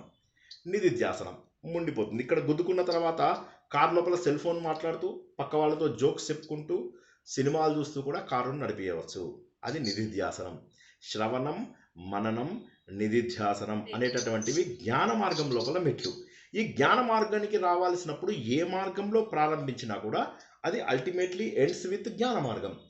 కానీ స్వాధ్యాయం అనేటటువంటిది ఇప్పుడు ఈ ప్రవచనాల ద్వారా మీరు సొంతగా పుస్తకాలు చదువుకోవడం ద్వారా ఏదైతే ఉందో that is a super fast way. మీరు అందుకే చూడండి, ఒక చదువుకున్న వ్యక్తికి ఒక చదువుకోని వ్యక్తికి మీరు అవే బట్టలు వేసినా కూడా మీరు చెప్పవచ్చు వీడు చదువుకున్నవాడు వీడు చదువుకోలేడు అని. ఎందుకంటే చదువుకుంటే ముఖం లోపల దివ్యత్వం వస్తుంది. అంటే అందరు నేను అంటుంది 99%. 1% లేదు సార్ నేను ఫలానా వాడిలా ఉన్నాడు అది వదిలేయండి, అలాంటి ఎక్సెప్షన్ తీసేసి. కాబట్టి ఏమవుతుంది, మనకు గుర్తిస్తే ఒక వ్యక్తికి స్వాధ్యాయం ద్వారా ముఖంలో గ్లో వస్తుంది. గ్లో అంటే అది ఇట్లా వెలిగే గ్లో కాదు, వాళ్ళు మాట్లాడుతుంటే తెలిసిపోతూ ఉంటుంది మనకు, ఆ స్వాధ్యాయం చేసినటువంటి గ్లో తెలిసిపోతూ ఉంటుంది. మాటలలో ఉన్నటువంటి పద్ధతి కానీ వాళ్ళు చేస్తున్నటువంటి పనుల ద్వారా కానీ తెలిసిపోతూ ఉంటుంది.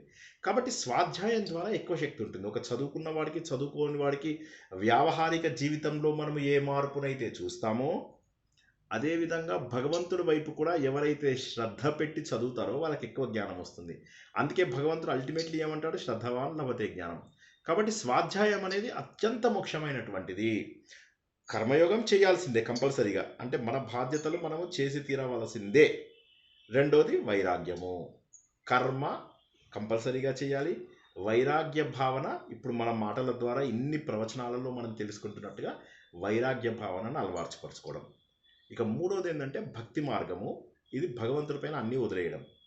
అది సులభము, సులువైనటువంటిది, విలువైనటువంటిది. అయితే అది చేయొచ్చా, కొంతమందికి వీలవుతుంది, కొంతమందికి కాదు. ఇప్పుడు నేను బహుశా నాకు ఇప్పుడు చాలామందికి దేవుడు ఊరేగింపు చేస్తూ ఉంటారు, నాకు పెద్దగా ఇష్టం అనిపించదు. దేవుడికి ఏమో అలంకరణలు చేస్తూ ఉంటారు, నాకు పెద్దగా ఇష్టం అనిపించదు. కొంతమందికి ఇష్టం ఉంటుంది, కొంతమందికి ఇష్టం ఉండదు. ఒక్కొక్కరికి ఒక్కొక్క మార్గం. డ్యూటీ మైండెడ్ పీపుల్ కోసం కర్మయోగం, ఆలోచించే వాళ్ళ కోసం జ్ఞానయోగం, ఎమోషనల్ పీపుల్ కోసం భక్తి యోగం. ఇవన్నీ కూడా మళ్ళీ జ్ఞానయోగంలోకి వెళ్ళిపోతాయి. ప్రాక్టికల్గా కావాలి ఎక్స్పీరియన్స్ అనుకునే వాళ్ళకి రాజయోగం, దాన్నే ధ్యాన యోగం లేదా మెడిటేషన్ యోగం అంటారు. అది చేసిన ఇవన్నీ కూడా మళ్ళీ జ్ఞానయోగంలోకి రావాల్సిందే. జ్ఞానయోగంలోకి వచ్చిన తర్వాత జ్ఞాని భగవంతుడికి సమానం. జ్ఞానిని భగవంతుడు ఏమంటాడు, నన్ను ఇష్టపడే వాళ్ళు జ్ఞాని, ముముక్షువు, ఆర్తి, అర్థార్థి అని చెప్పి చెప్తాడు. అందులోపల జ్ఞానికి నాకు పెద్ద తేడా లేదు అని చెప్పి చెప్తాడు. కాబట్టి జ్ఞాన సముపార్జన అనేటటువంటిది మనకు ముఖ్యమైనటువంటిది. జ్ఞానం తెలుసుకుని ఆలోచించాలి. ఆలోచించక ఏదో నాకు పాయింట్ తెలిసింది, అమ్మయ్య నేను ఇంకో 10 మందికి భగవద్గీత చెప్పగలను అనుకో, అది కాదు. అది మనం ఆచరించగలగాలి, అది మనం అనుభవించగలగాలి.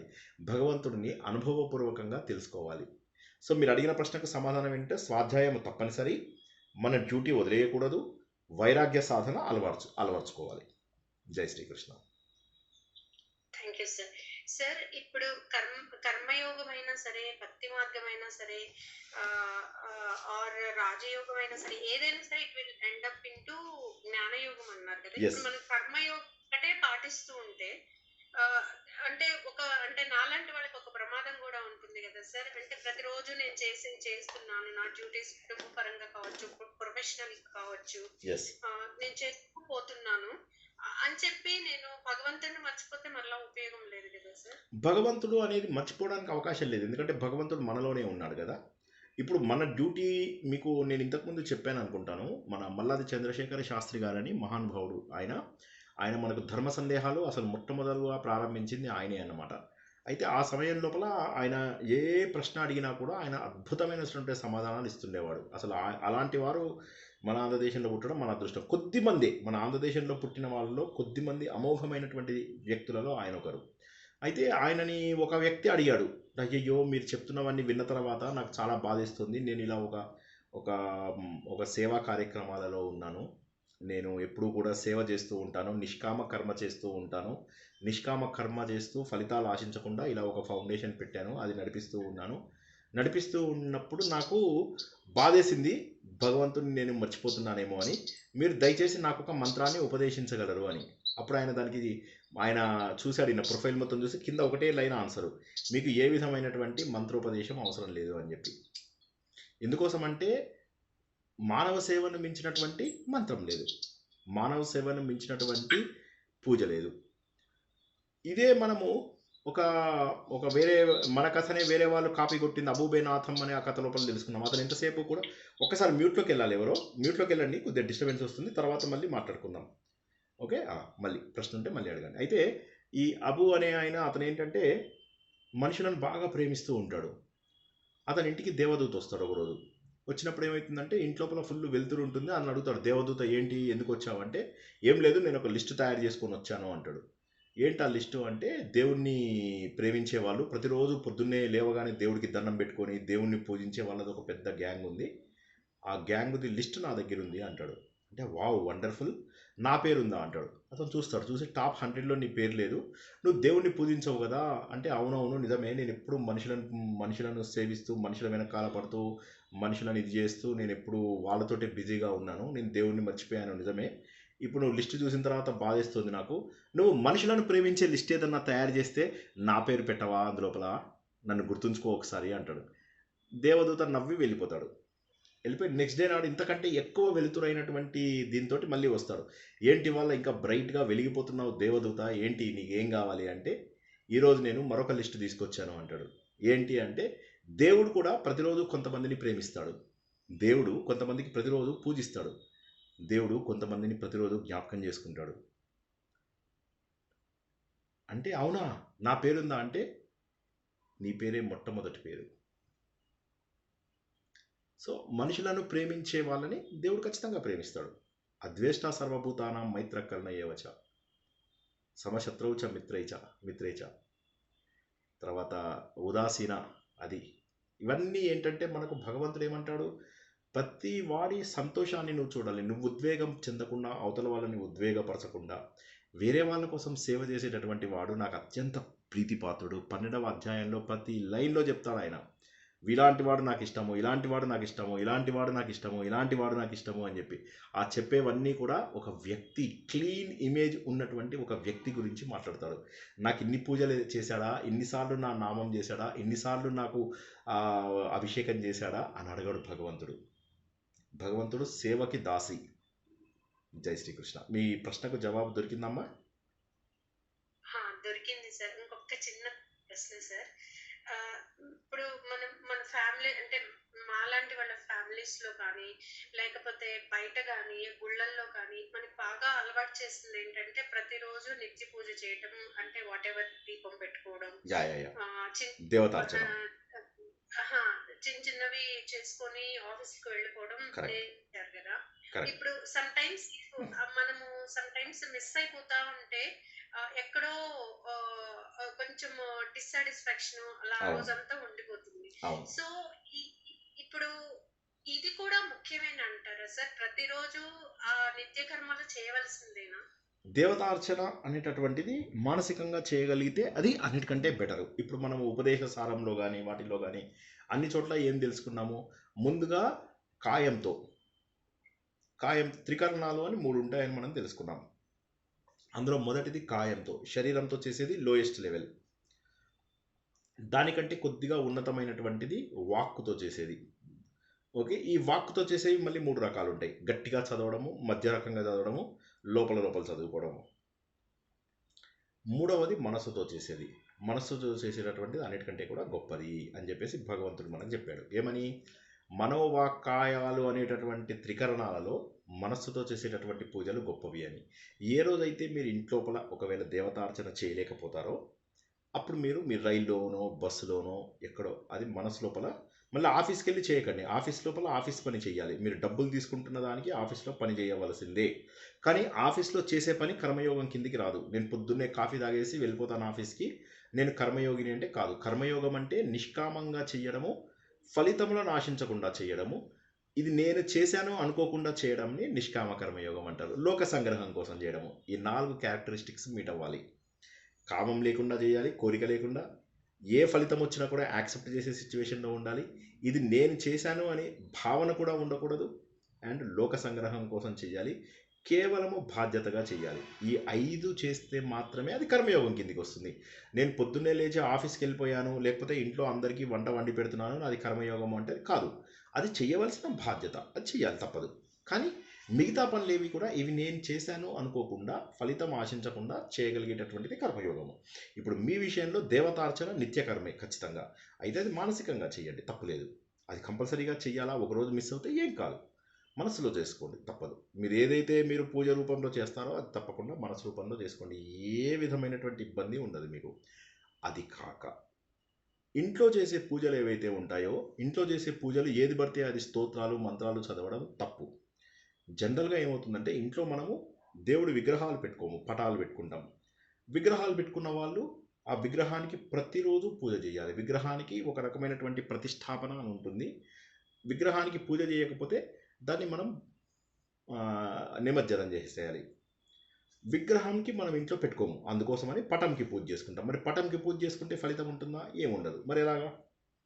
అందుకోసమని ఏం చేస్తామంటే ఒక పసుపుని కానీ ఏదైనా పెట్టి అందులోపల భగవంతుడి యొక్క విశ్వశక్తిని అందులోకి స్వీకరించి మన శరీరాన్ని కూడా అంగన్యాస కరన్యాసముల ద్వారా మన శరీరాన్ని కూడా పవిత్రం చేసుకుని, ముందు అపవిత్ర పవిత్రావతోని ప్రారంభమైనటువంటి మన బాహ్య అంతరంగ క్లెన్జింగ్ ఏదైతే ఉంటుందో అది అయిపోయిన తర్వాత భగవంతుని అందులోకి మనం ప్రతిష్ఠించి అప్పుడు మంత్రశక్తులతో మనం చేసినప్పుడు ఆ పూజకు ఫలితం. లేకపోతే అది ఏమి పెద్ద ఫలితం ఉండదు, చేయాల్సిన అవసరం కూడా లేవండి.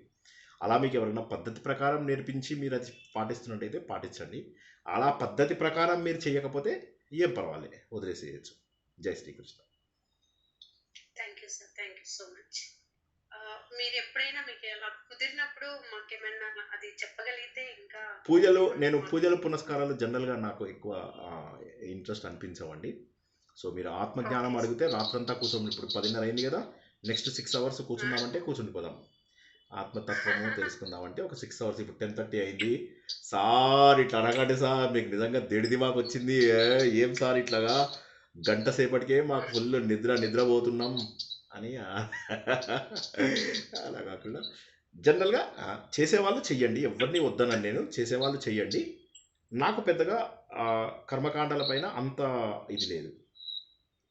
చేస్తాం మేము, తప్పనిసరిగా చేయవలసినటువంటివి చేస్తాను. నేను నిత్య నైమిత్తిక కర్మలు మాత్రం చేస్తాను. సంధ్యావందనము 3 సార్లకు 2 సార్లు చేస్తాను. మధ్యాహ్నంది మానసికంగా చేస్తాను. ఇప్పుడు ఇందాక చేసింది కనిపిస్తుంది అనుకుంటా కదా నుదుటికి, అది ఇందాకటి సాయంకాలం సంధ్యావందనం. అలా తప్పనిసరి అయినటువంటివి, మాకు విధించినటువంటి తప్పనిసరి పూజలు మాత్రం చేస్తాను నేను. ఇవి కంపల్సరీ కాబట్టి చెయ్యాలి. కంపల్సరీ అయినవి చెయ్యక తప్పదు. త్రికాల సంధ్యావందనం అనేటటువంటిది అది ద్విజులకు తప్పనిసరి, అది చెయ్యాలి. అది చేయకపోతే నేను మళ్ళీ ఇది మళ్ళీ వేసుకోవాలి, ఇది అందరినీ పిలిచి మళ్ళీ వేసుకోవాలి కొత్తగా. సో కాబట్టి అది ఉన్న వాళ్ళందరికీ కూడా, అంటే బ్రాహ్మణ క్షత్రియ వైశ్యులకు అందరికీ కూడా త్రికాల సంధ్యావందనం చేసుకోవాలి. లేకపోతే అది తీసి బయటపడేయచ్చు. బ్రాహ్మణులు అది చెయ్యనివాడు బ్రాహ్మణుడే కాదు, అది చెయ్యనివాడు క్షత్రియుడే కాదు, అది చెయ్యనిదే వైశ్యుడే కాదు. కాబట్టి వాడు ఆ సమయం లోపల తన కులాన్ని చెప్పుకుంటున్నాడు అంటే అది మూర్ఖత్వం అని చెప్పి లెక్క. వారం రోజుల పాటు సంధ్యావందనం చెయ్యకపోతే వాడు మళ్ళీ సంధ్యావందనం మొదటించి మళ్ళీ అందరినీ పిలిచి ఒడుగు ఫంక్షన్ చేసుకుని మళ్ళీ శ్రద్ధగా సంధ్యావందనం చేసుకోవాలి. సో ఇవన్నీ తెలియవు చాలామందికి. సో బెటర్ ఏంటంటే ఎవరికి వాడు, నేను ఈ కులంలో పుట్టాను, నేను బ్రాహ్మణ్గా, నువ్వు బ్రాహ్మణుడిగా పుడితే నువ్వు బ్రాహ్మణుడు చేసే పనులు చేస్తున్నావా? So that is more important. Anyway, కర్మకాండాల గురించి ఎక్కువగా మాట్లాడడం నాకు అంత ఇష్టం అనిపించదు. జై శ్రీకృష్ణ. Thank you sir. జై కృష్ణ. జై శ్రీకృష్ణ. ఎవరికైనా ప్రశ్న ఉందా? ఇంకా క్లోజ్ చేసుకుందామా? ఓకే, 10 సెకండ్లలో ఎవరు ఏమీ లేకపోతే క్లోజ్ చేసుకుందాం.